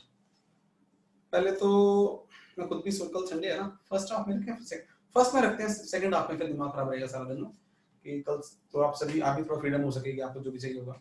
तो first half does 11 suits all of you, वैसे संडे ही है, तो अगर कोई अपना पर्सनल रीजन मत कहना कि हाँ मैंने सोना है सर इसलिए नहीं, कोई क्लैश को छोड़ के, बस क्लैश अगर है, कोई अल्ट्रा लेवल का क्लैश है कि क्लास लगा रहे हैं ऑनलाइन फंस रही हो, तो यस अर्पिता का बड़ा जेन्युइन रीजन है कि सर 12 से 2 केमिस्ट्री क्लास है, तो मैं मे बी 10:30 to 12 कर दूंगा, तो 1.5 घंटा निकालेंगे, थोड़ा पढ़ लेंगे, तो 10:30 हरी आप 10:30 पे किसी को अगर ऑब्जेक्शन है वो पोस्ट कर दे, वरना कोई चक्कर नहीं, देवांश को तो कोई चक्कर नहीं है, डन सर। ठीक है, तो 10:30 डन है। तो सर 10, अर्पिता दुबे 10। क्यों अर्पिता, तेरी सारी बातें क्यों माने हम हैं? 11 बजे नंदन, वो अर्पिता की 12 बजे क्लास है ना, तो मैं चाह रहा था 1 आवर 30 मिनट्स की क्लास रखूंगा, सवा घंटा पढ़ लेंगे रफली। तो नंदन, इससे पहले कुछ तुम्हारा है अगर तो बताओ, जल्दी करो, 10:30 रख दे दो। तो अर्पिता विल बी 10:30 ही करेंगे हम, तो 2-4 मिनट पहले जल्दी छोड़ देंगे, ठीक है? नंदन जल्दी बोलो, ठीक है? तो अर्पिता आप भी ठीक है? 10:30, इट विल नॉट 2 आवर्स, सवा घंटा 1 घंटा कुछ भी, कल थोड़ा सा वो हो जाएगा, थोड़ा सा हमने फुल कर लिया सिलेबस को। डन है। चलो फिर पानी पी लो, मैं पी के आ रहा हूँ।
आज एब्सेंट कौन कौन है वैसे? मैं सामने देख पा रहा हूँ, लेकिन अगर आप आपके फ्रेंड्स हो गए तो जल्दी बता पाओगे आप जरा?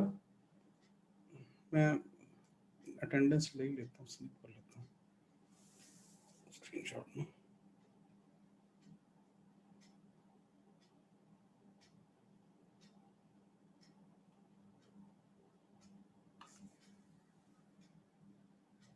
हरमन इज एब्सेंट, नवराज भी एब्सेंट है, खुशी सरगुन को ध्यान है, खुशी हाँ नहीं वो ठीक है, वो चीज को ना होता है, right fine thank you. Navraj को और हरमन को क्या हो गया? चलो ठीक है, हम आगे चल रहे हैं।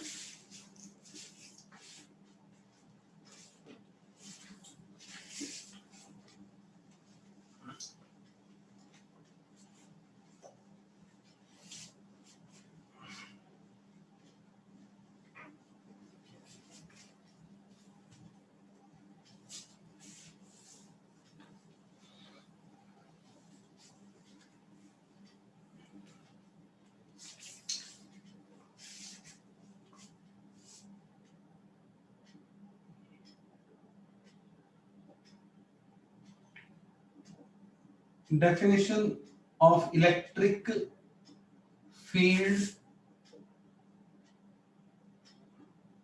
intensity या strength in terms of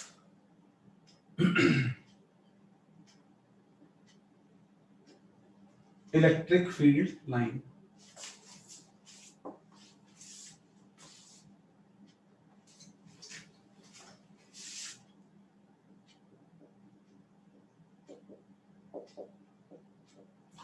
It is one of the old definitions. आपने किसी ने अगर बच्चे ने नोट किया हो ना बात, अगर मैं यहाँ पे इंटेंसिटी वर्ड को वापस ले आया हूँ, स्ट्रेंथ वर्ड को वापस ले आया हूँ, जबकि आपको याद होगा, किसी को याद हो तो जब इलेक्ट्रिक फील्ड पहली बार डिफाइन किया था मैंने, तो 3 वर्ड लिखे थे मैंने 3 बार, एक इलेक्ट्रिक फील्ड इंटेंसिटी और इलेक्ट्रिक फील्ड स्ट्रेंथ और इलेक्ट्रिक फील्ड। वो मॉडर्न डेफिनेशन, मॉडर्न में हम ये नहीं कहते कितनी स्ट्रेंथ है इलेक्ट्रिक फील्ड की तरह, अंडरस्टूड इंटेंसिटी है, लेकिन ये ओल्ड डेफिनेशन है तो यहाँ पे लेके आया हूँ मैं इसको, क्यों अभी क्लियर होता है। Electric field intensity at A point, अभी लिखते जाओ और खुद समझने की कोशिश करना, point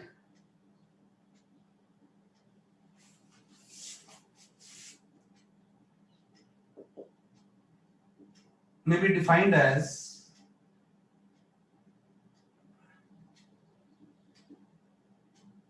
number of electric field at a point may be defined as number of electric field lines crossing per unit area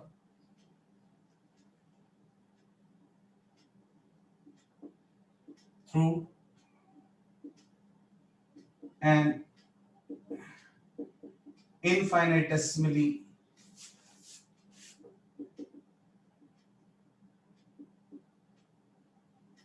small surface held perpendicular to electric field lines at that point. So what do you say? अगर P point है और यहाँ पे electric field lines हैं, गुजर रही है rough वैसे ही,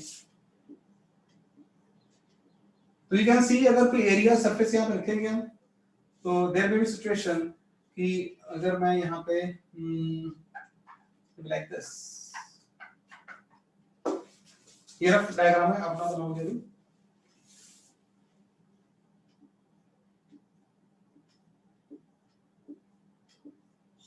तो अगर मैं एक सरफेस यहाँ रखता हूं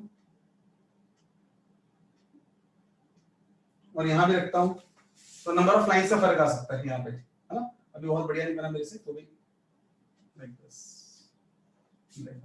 दोनों सरफेस सिमिलर होते हुए भी यहाँ पे नंबर ऑफ लाइंस का डिफरेंस है।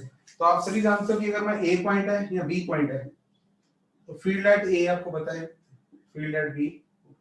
तो साइंटिस्टों ने फिर क्या तरीका सोचा, अगर पी पे फील्ड बताना है तो यहाँ पे एक सरफेस रखो, इसमें से लाइंस गुजर रही होंगी, राइट, और इसका कोई ना कोई एरिया होगा। तो that is electric field is what, number of lines, और जो एरिया जो है परपेंडिकुलर इसके पर यूनिट एरिया। अब ये देखो, अब number, what is this number, मैं आपको एक बड़ा अविनाश ने कहा था कि वीडियो पॉज हुआ है और अक्षय ने बोला कि नहीं हुआ, कोई बात नहीं, लोकली थोड़ा बहुत। अविनाश दोबारा कर दो, क्या ठीक हो चुका तुम्हारी तरफ से या नहीं? कोई नहीं, मैं अपलोड करने जा रहा हूँ इस चैप्टर के वीडियोस में। वैसे ही जनरली ओपन लिंक्स रखे हुए हैं, नेक्स्ट ऑनवर्ड्स ओपन लिंक्स तो नहीं होंगे, लेकिन आप लोगों के लिए अवेलेबल रहेंगे वीडियोस। लेकिन उसके लिए मैं कुछ शर्तें लगाऊंगा कि क्लास मिस नहीं करनी, वो बाद में बात करते हैं। एनीवे, अविनाश आप बता देना मुझे, अगर आप सुन रहे हो, नहीं सुन रहे हो तो भी बाद में बता देना, विल टॉक। तभी मैं फिर यहाँ पे देख लूँ। तो मैं एक बड़ा, it is a conceptual question, तो वो पूछने वाला नहीं, वो पूछा जा भी सकता है, वैसे बना सकता है। नंबर ऑफ लाइंस के बारे में क्या ख्याल है? It is something real number का, ये मैथमेटिक्स वाला नहीं, या एक नोशनल है यहाँ पे, दैट इज, क्या हम नंबर ऑफ लाइंस गिन सकते हैं? यस, बात समझ आ रही है मेरी? तो समझ के आ रहा है, मैं समझाने की कोशिश बुझा रहा हूँ बल्कि आप लोगों को। तो यहाँ पे नंबर ऑफ लाइंस एक तरीका, एक कंपैरिजन है बेसिकली। हम इतना कह सकते हैं कि अगर यहाँ पे जितनी ज्यादा नंबर ऑफ लाइंस होंगी उतना ही जो है फील्ड वहां पे स्ट्रांग होगा। तो ये आपने याद करना है, कोई ज्यादा इस पे है। Am I audible and visible to everybody? कोई बच्चा एक दो फटाफट गेस कर दे। Come on. Okay, thank you.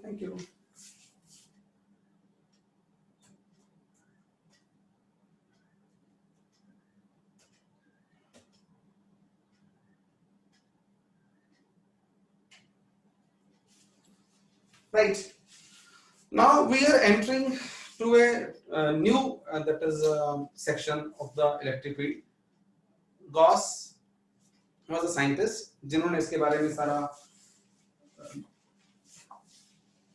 कुछ पूरी स्टडी किया, एक very novel approach to study the electric field.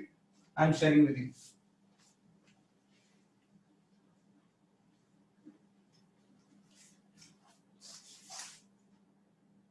Write down electric flux.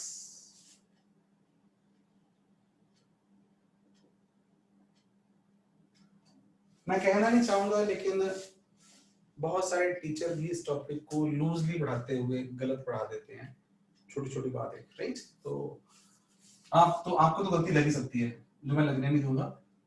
Electric flux linked with the surface. तो यहाँ एडजेक्टिव्स वाली बात, एक तो इलेक्ट्रिक फ्लक्स है, कुछ पता नहीं क्या है जो भी है, linked with the surface,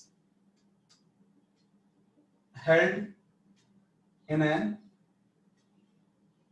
electric field.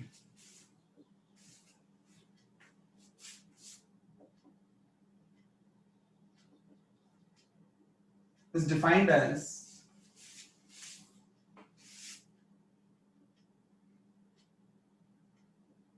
number of field lines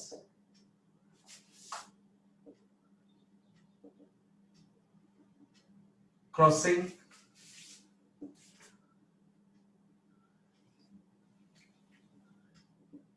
the given surface.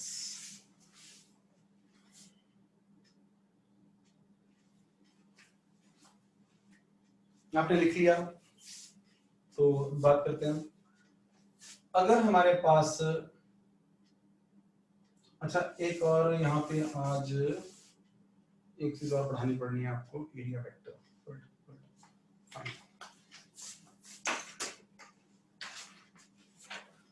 ये थोड़ा सा, बिकॉज यू आर चाहे मैं 3D दिख रहा हूँ आपको, लेकिन है तो 2D स्क्रीन आपकी। एक्सपेरिमेंट थोड़ा सा मुझे देखना पड़ेगा। क्लास में तो आई एम वेरी कंफर्टेबल, तो आज बल्कि एक थोड़ा सा एक्सपेरिमेंट भी हो जाएगा आप लोगों के साथ। तो ये मैंने ये पेज पकड़ा हुआ बच्चों, दिख रहा है आप लोगों को? Okay, I may teach in different manner. और इस वक्त ना फिर आपकी तरफ, ये मेरे और आपकी तरफ हॉरिजॉन्टल इलेक्ट्रिक फील्ड है। इस वक्त नॉर्मली मैं ऐसे शो करता हूँ तो मुझे लग रहा है कि ये डेप्थ आपको नजर नहीं आएगी, तो लेट अस तो क्या है इस वक्त मेरे और आपके साथ इस तरह इलेक्ट्रिक फील्ड है, राइट? ये लाइंस है, ये देख रही हैं? लाइंस आपकी तरफ आ रही हैं, हॉरिजॉन्टल लाइंस बहुत सारी ऊपर नीचे फील्ड ही फील्ड है, राइट? क्या गुड। और ये मेरे पास कोई सरफेस है। अब तो पहले ना चीजों को आइडेंटिफाई करो। फील्ड अपनी जगह पे है, इस रूम में फील्ड है, may be may not be uniform, हो सकता है यहाँ ज्यादा फील्ड हो। अच्छा, अगर यहाँ ज्यादा फील्ड हुआ ना, स्ट्रांग हुआ, तो यहाँ फील्ड लाइंस कंसंट्रेशन भी ज्यादा होगी। अगर यहाँ कम हुआ, फील्ड लाइंस की कंसंट्रेशन भी कम होगी, जो होगा देखी जाएगी। एक तो चीज है electric field at A point. अब एक नई चीज बताने जा रहे हैं, इलेक्ट्रिक फ्लक्स। इलेक्ट्रिक फ्लक्स का कोई मीनिंग नहीं है कब तक, जब तक कौन नहीं आता। इलेक्ट्रिक फ्लक्स इलेक्ट्रिक फील्ड की प्रॉपर्टी नहीं है। समझाया मैंने, आप है नहीं, आपको बातें करता जा रहा हूं, लेकिन जरूरी है। इस वक्त आपको इंग्लिश सिखा रहा हूं मैं, सीरियसली। मेरी इंग्लिश बहुत अच्छी है बोलने में, तो कॉम्प्रिहेंशन वाली। Electric flux linked with a surface, तो इसका और क्या लिखा हुआ है, पढ़ना held in an electric field. अच्छा, तो ये सरफेस है। तो अब अगर ये सरफेस है तो इसमें से इलेक्ट्रिक फील्ड लाइंस क्रॉस भी करेंगी, गुजर सकती हैं, है ना, गुजर सकती हैं। तो अब आपने मुझे बताना है इस वक्त, अगर मैंने ये सरफेस को इस तरह रखा हुआ है तो इसमें से फील्ड लाइंस गुजर रही हैं, बिल्कुल गुजर रही हैं। अगर मैं इसको घुमाता हूं और फील्ड आपको याद है कौन सा आपकी तरफ आ रहा है, तो इसको टर्न करने पे जो फील्ड लाइंस इसमें से गुजर रही थी वो सेम रहेंगी या चेंज हो रही हैं, इंक्रीज या डिक्रीज हो रही हैं, दोनों में से क्या हो रहा है? Come on, I need the answer. Yes, decrease. Very good. बिल्कुल। अब देखा जाए तो फील्ड लाइंस मैक्सिमम होंगी। मैं थोड़ा सा ये रेड वाला मार्कर ले लेता हूँ। ये फील्ड लाइन गुजर रही, ये ऐसे टेढ़ा करना शुरू किया, लाइंस कम होनी शुरू होगी। और अगर मैं ऐसे कर दूं, इस वक्त फील्ड लाइंस कितनी होगी, मैक्सिमम या मिनिमम? रादर अगर ये सरफेस बड़ा पतला है, कैन यू से zero field lines crossing the given surface? तो इस सिचुएशन में लाइंस कितनी है, जीरो है। इस सिचुएशन में कितनी है, मैक्सिमम है। और टेढ़ा कर रहा हूं तो कुछ और भी है, और मैं और घुमा दूं इस तरह, तो इट मींस पहली बात तो क्या हुआ, व्हाट इज इलेक्ट्रिक फ्लक्स? शाबाश, बोर नहीं होना, छोटी बातें करता हूं। इलेक्ट्रिक फ्लक्स पहली बात तो क्या है, नंबर ऑफ फील्ड लाइंस है। अगर मैं एडजेक्टिव्स बंद कर दूं तो इलेक्ट्रिक फ्लक्स किसको बोलते हैं हम, फील्ड लाइंस को। अगर पूछे कि कितना इलेक्ट्रिक फ्लक्स है, यानी कि मैं पूछ रहा हूं कितनी लाइंस गुजर रही हैं, more the lines more is the flux, lines is the flux. ठीक है, ये फिर आप तो क्या एबीसी सीख रहे हो नर्सरी के बच्चे, फ्लक्स इसको बोलते हैं नंबर ऑफ लाइंस। ओहो ठीक है। और अच्छा, इसका मतलब इस तरह रखा है तो लाइंस मैक्सिमम गुजर रही है, फ्लक्स मैक्सिमम है। अगर ऐसे रखा है तो फ्लक्स जीरो हो गया है। टेढ़ा मेढ़ा रखेंगे तो पता नहीं क्या होगा, है ना। तो टेढ़ा मेढ़ा रखने पे ना साइंटिस्टों को जो मुश्किल आई, अब मुझे आपने बताना है, अब आपकी जो भी नॉलेज लेवल होगा, area is a scalar quantity और vector quantity according to your plus one knowledge. Again ये जो मैं तभी पूछा था, according to plus one knowledge, because may be schools में आप पढ़ चुके होंगे, ज्यादा चल रहा है, तो रॉन्ग आंसर है, area is not a vector quantity. क्यों, एरिया स्केलर भी है, यस। तो इसीलिए तो राइट और रॉन्ग दोनों आंसर आप लोगों के मैं बताना चाह रहा हूं। तो area is nothing, area is area जब तक हम डिफाइन नहीं करते। तो साइंटिस्ट अपने, यस, डिपेंड्स वर्ड्स, डिपेंड्स का मतलब फिर इट इज, मैं फिर आपको क्या सिखाने जा रहा हूं यहाँ पे, साइंटिस्ट इन्वेंट करते हैं चीजों को। इवन वेक्टर भी गॉड को भी नहीं पता होगा वेक्टर क्या होता है, अभी तो हम कर रहे हैं यहाँ पे, वेक्टर्स को बोल दिया। तो हम यहाँ पे डिफाइन करने जा रहे हैं what is the problem here, कि द बिगेस्ट प्रॉब्लम यहाँ पे मैं आपको बताऊं, यस, एरिया को वेक्टर क्यों डिफाइन करने जा रहे हैं, पहले तो ये बता रहा हूं। यहाँ पे अगर ये कोई सरफेस है ना, ये सरफेस है, थोड़ा सा 3D में देखना, मुझे बस 3D की प्रॉब्लम आ रही है और मैं इस पे, लेकिन मैं ओवरकम कर जाऊंगा, मुझे पता है, तो विल चाहिए होती है। ये एक सरफेस है और ये एक लाइन है। Can you define the angle between this surface and line uniquely? तेरा क्वेश्चन समझ आ रहा है बच्चों को? अभी हम ना फ्लक्स नहीं पढ़ रहे, अब हम बातें कर रहे हैं कुछ एरिया वेक्टर की होता है, तो जैसे मेरी कोशिश होती है हर बात बताऊं आपको, तो आपको ये क्या बताना चाह रहा हूं मैं, can you give a unique angle between this surface and the line? Answer is no actually. और बिल्कुल नो रीजन है कि क्या बोलेंगे हम, 3D में सोच के देखो, 3D में है ना, अपने अपनी कॉपी पे करके देख लो, ऐसे लाइन बना दो अपनी कॉपी पे, अपने आप करो बिल्कुल सामने, या आप ये इसको एंगल बोलोगे, इसको बोलोगे, इसको बोलोगे। अच्छा, लेकिन ये पता है कि अगर मैं सरफेस को घुमा रहा हूं सरफेस को, तो इनमें एंगल तो चेंज हो ही रहा है, ओरिएंटेशन चेंज हो रही है, लेकिन एंगल डिफाइनेबल सा नहीं है दोनों के बीच में। लेकिन एक तरफ दो लाइंस हो नो डाउट, इसमें भी ऑब्ट्यूज और एक्यूट एंगल हो सकता है, वो अलग, that apart we can give a definite angle. हमें पता है कि ये दो लाइंस के बीच में angle is primary defined between two lines और अदर टू रेज। अगर मैं रियल के पता हो ये दो एरोज हैं, तो दिस इज यूनिक एंगल। चाहे वो हमने एक्यूट वाला लिया, ऑब्ट्यूज वो हम डिसाइड कर सकते हैं कि हमने एक्यूट ही लेना है हर बार एंगल जान बूझ के, है ना। तो फिर साइंटिस्टों ने क्या किया, अब प्रॉब्लम क्या आ रही है, व्हाट इज प्रॉब्लम, मैं आपको साइंटिस्ट बना रहा हूं यहाँ पे, और ये जरूरी है थोड़ा सा। प्रॉब्लम, अब फील्ड लाइन मीट कैसे होगी, मतलब बेटा मैं समझा नहीं, अभी तुम सुनो, अभी छोड़ दो, ये फील्ड लाइंस नहीं है ना करण, ये दो लाइंस है वैसे, लिव इट। मेरी पहले बात सुनो जो मैं कहना चाह रहा हूं, कि the problem is, field line की बात नहीं हो रही, प्रॉब्लम है एक सरफेस और लाइन के बीच में एंगल यूनिकनेस नहीं है, राइट। और सरफेस घुमाने पे हमें पता है, बोर्ड देखते रहो, सरफेस घुमाने पे नंबर ऑफ लाइन चेंज हो रही है, फ्लक्स चेंज हो रहा है। तो इन्होंने क्या किया, एक फील्ड लाइन है, ये देखो, ये ब्लैक वाला जो आपको नजर आ रहा है, इसको मार्क कर थोड़ा सा टेढ़ा करता हूं कि ये, हाँ, तो इसे आप इस ब्लैक वाले को ना इलेक्ट्रिक फील्ड मान लो, ये लाइंस मान लिया। अच्छा, अगर मैं सरफेस घुमाऊंगा इनके बीच में एंगल भी चेंज होगा।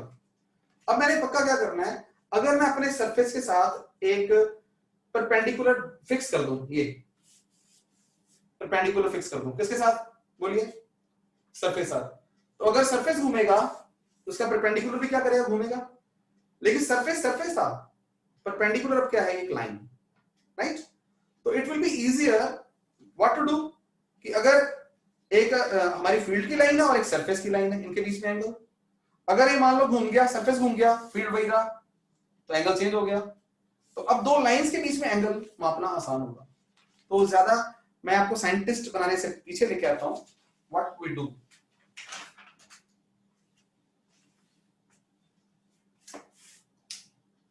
इसी को रहने दो, शाबाश। ये सरफेस था, प्रॉब्लम का हल, ये कोई लाइन थी,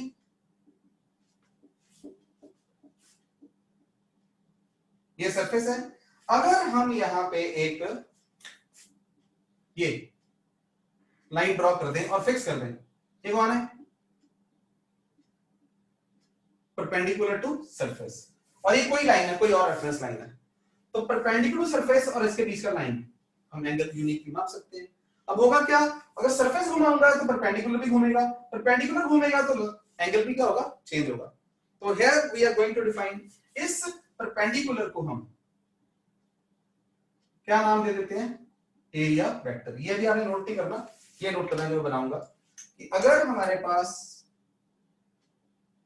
आगे से कोई सरफेस है, ये नोट करोगे अब आप, और हमारा हेडिंग क्या है, एरिया वेक्टर लिखो। तो सरफेस ऑफ एरिया ए, इस वक्त जो ए लिखा जा रहा है ये मैग्नीट्यूड है, इस वक्त स्केलर क्वांटिटी है, मतलब तो उसका जो एरिया वो स्केलर ही था, हमेशा स्केलर था। आज हम स्पेशल डिफाइन करने जा रहे हैं एक एरो बना के, ये this thing is called what, area vector.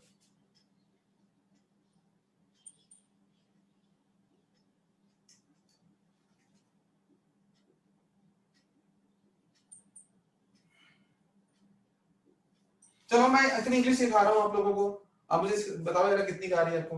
अब एरिया वेक्टर किसकी प्रॉपर्टी होगी, यहां भी एरिया वेक्टर ऐसे बोल देना बेवकूफी होगी। Area vector of surface right,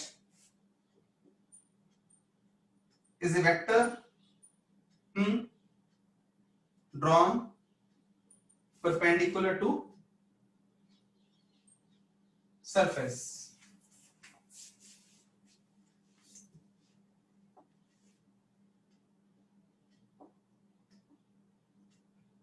whose length, the magnitude is equal to area of surface.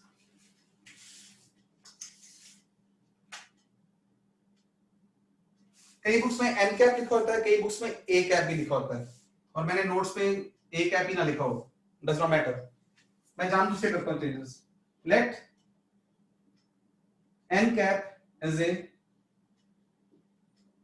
Unit vector perpendicular to surface of area A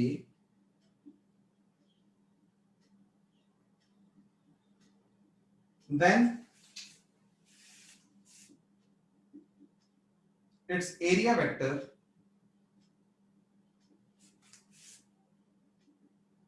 is given by A into A cap.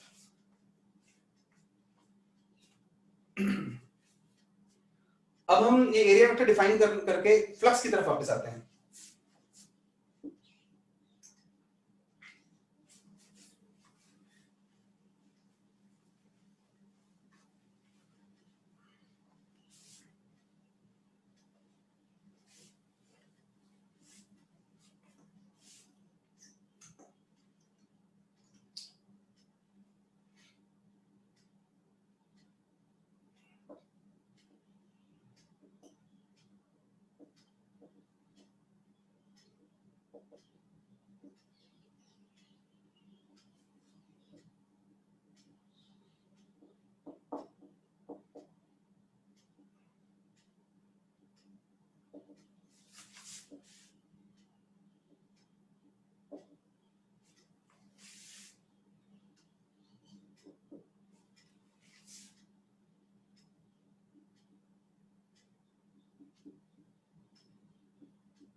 तो कुछ बनाऊंगा, आप नहीं बनाओगे पूरा. तो इलेक्ट्रिक फील्ड ये हमने वैसे यहां शो किया हुआ है. It means it is practically कुछ ऐसा होगा ना. आप क्यों नहीं बनाओगे, आपकी ड्राइंग खराब हो जाएगी, पूरा मजा नहीं आएगा. ऐसा इलेक्ट्रिक फील्ड है उस जगह पे एटलीस्ट. तो इसीलिए हमने ये इलेक्ट्रिक फील्ड लाइन शो कर दी, और ये क्या शो किया मैंने, एरिया वेक्टर. तो ड्राइंग बनाने के लिए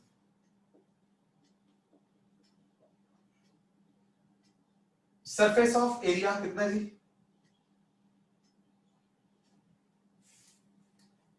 area A.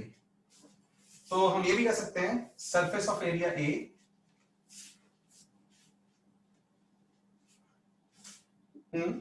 held in electric field E. अभी फिलहाल लेते हैं uniform electric field E. What is theta here? Theta is angle between what? Electric field and area vector. Then electric flux is given by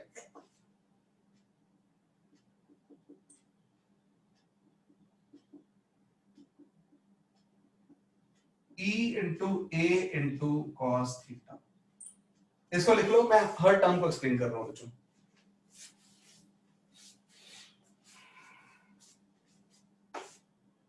electric flux का symbol phi, Greek symbol है, ले लिया हमने. Flux था क्या बोला, number of lines. Sir क्या vector दूसरी तरफ बना सकते हैं सर, एंगल इज 90 पर? हाँ बिल्कुल बना सकते हैं, बिल्कुल बेटा, कोई इशू नहीं है। वो cos का माइनस आ जाएगा, कुछ ऐसा we need not to think about that अभी, सिर्फ वो माइनस साइन आ जाएगा उसके बीच में ना, क्या बनेगा 180 माइनस थीटा आ जाएगा, फिर cos थीटा ही आएगा फिर यहाँ पे। तो डोंट थिंक टू मच अभी उसके बारे में, विल टॉक। तो अभी यहाँ पे आओ, जो बड़ा कम बात की होती है सी फ्लक्स बोलते हैं किसको, नंबर ऑफ लाइंस को। तो मुझे बताओ इलेक्ट्रिक फील्ड ज्यादा होगा, नंबर ऑफ लाइंस जो है, जितना इलेक्ट्रिक फील्ड ज्यादा होगा, इलेक्ट्रिक फील्ड की अभी भी ताजी ताजी डेफिनेशन करी है यहाँ, जितना इलेक्ट्रिक फील्ड स्ट्रांग होगा उतना फ्लक्स भी स्ट्रांग होगा। इसका मतलब प्रोपोर्शनल टू क्या होना चाहिए, इलेक्ट्रिक फील्ड। दूसरा, जितना एरिया बड़ा होगा सरफेस, शाबाश, ये सरफेस था, फील्ड वही है, सरफेस को बड़ा कर दूं अगर मैं, और बड़ा कर दूं, फील्ड लाइंस भी उसमें से ज्यादा गुजरेंगी, प्रोपोर्शनल टू एरिया। और एक cos थीटा का फैक्टर क्या है, ये आपको समझाता हूं मैं। वापिस आओ सारे बच्चे, देखो थीटा का नाम बोलना है ना, हाँ अपने मन में बोल डालो, समझ डालो। थीटा किसके बीच में एंगल है, इलेक्ट्रिक फील्ड और एरिया वेक्टर के बीच में। और एक बात यस और नो बोलना, क्या ये सेम है कि theta is angle between electric field and surface? Is it right to say? Would it be right to say theta is the angle between electric field and surface?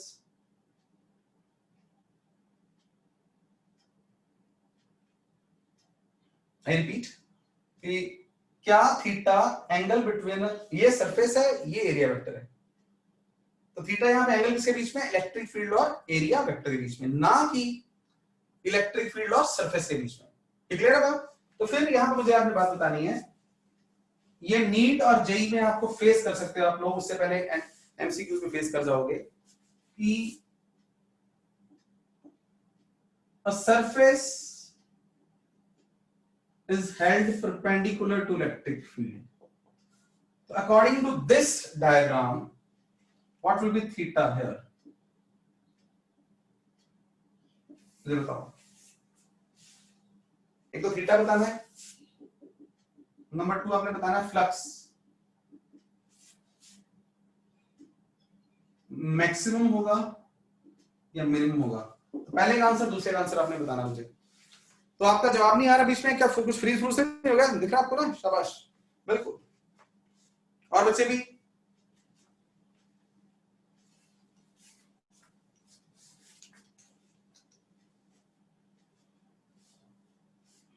Others understand हो रहा है बात? तो देखो यहां पे क्या लिखा हुआ है, surface is held perpendicular to field. इसका मतलब ये सरफेस है,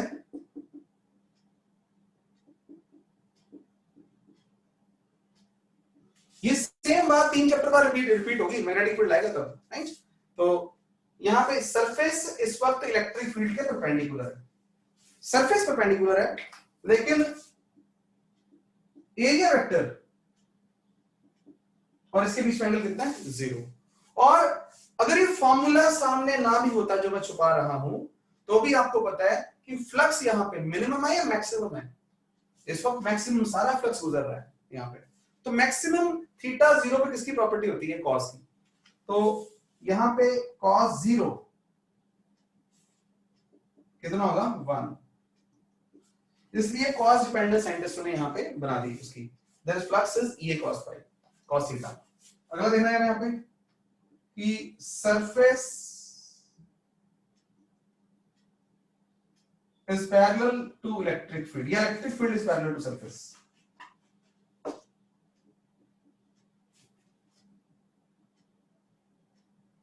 है ना, तो लैंग्वेज कैन बी मिसलीडिंग, तो अब मैं ज्यादा नहीं पूछूंगा आपसे। ये सरफेस है,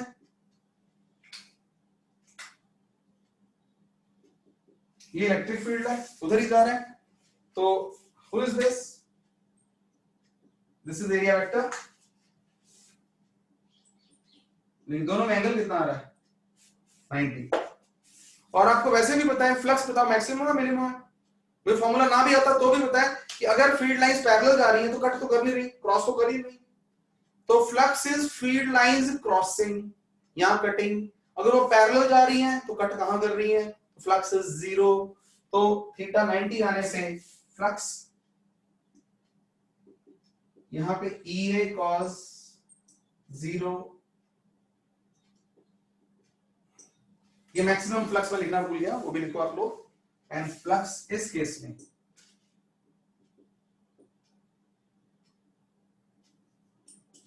is 0. Being a student, I have a doubt, और मैं खुद ही स्टूडेंट हूँ कि ये क्या कर रहे हैं, क्यों पढ़ रहे हैं, यस हमें नहीं पता, लेकिन साइंस हमें इलेक्ट्रिक फील्ड भी नहीं पता था, तो वेरी नोबल अप्रोच, ये फ्लक्स के थ्रू ये नंबर ऑफ लाइंस को काउंट करके, काउंट नॉट मैथमेटिकली, तो very we will have a unique methods to find the electric field. तो फ्लक्स हमने डिफाइन कर दिया, क्यों डिफाइन किया है वो हम कल की क्लास में करेंगे, गॉस लॉ, वो बिल्कुल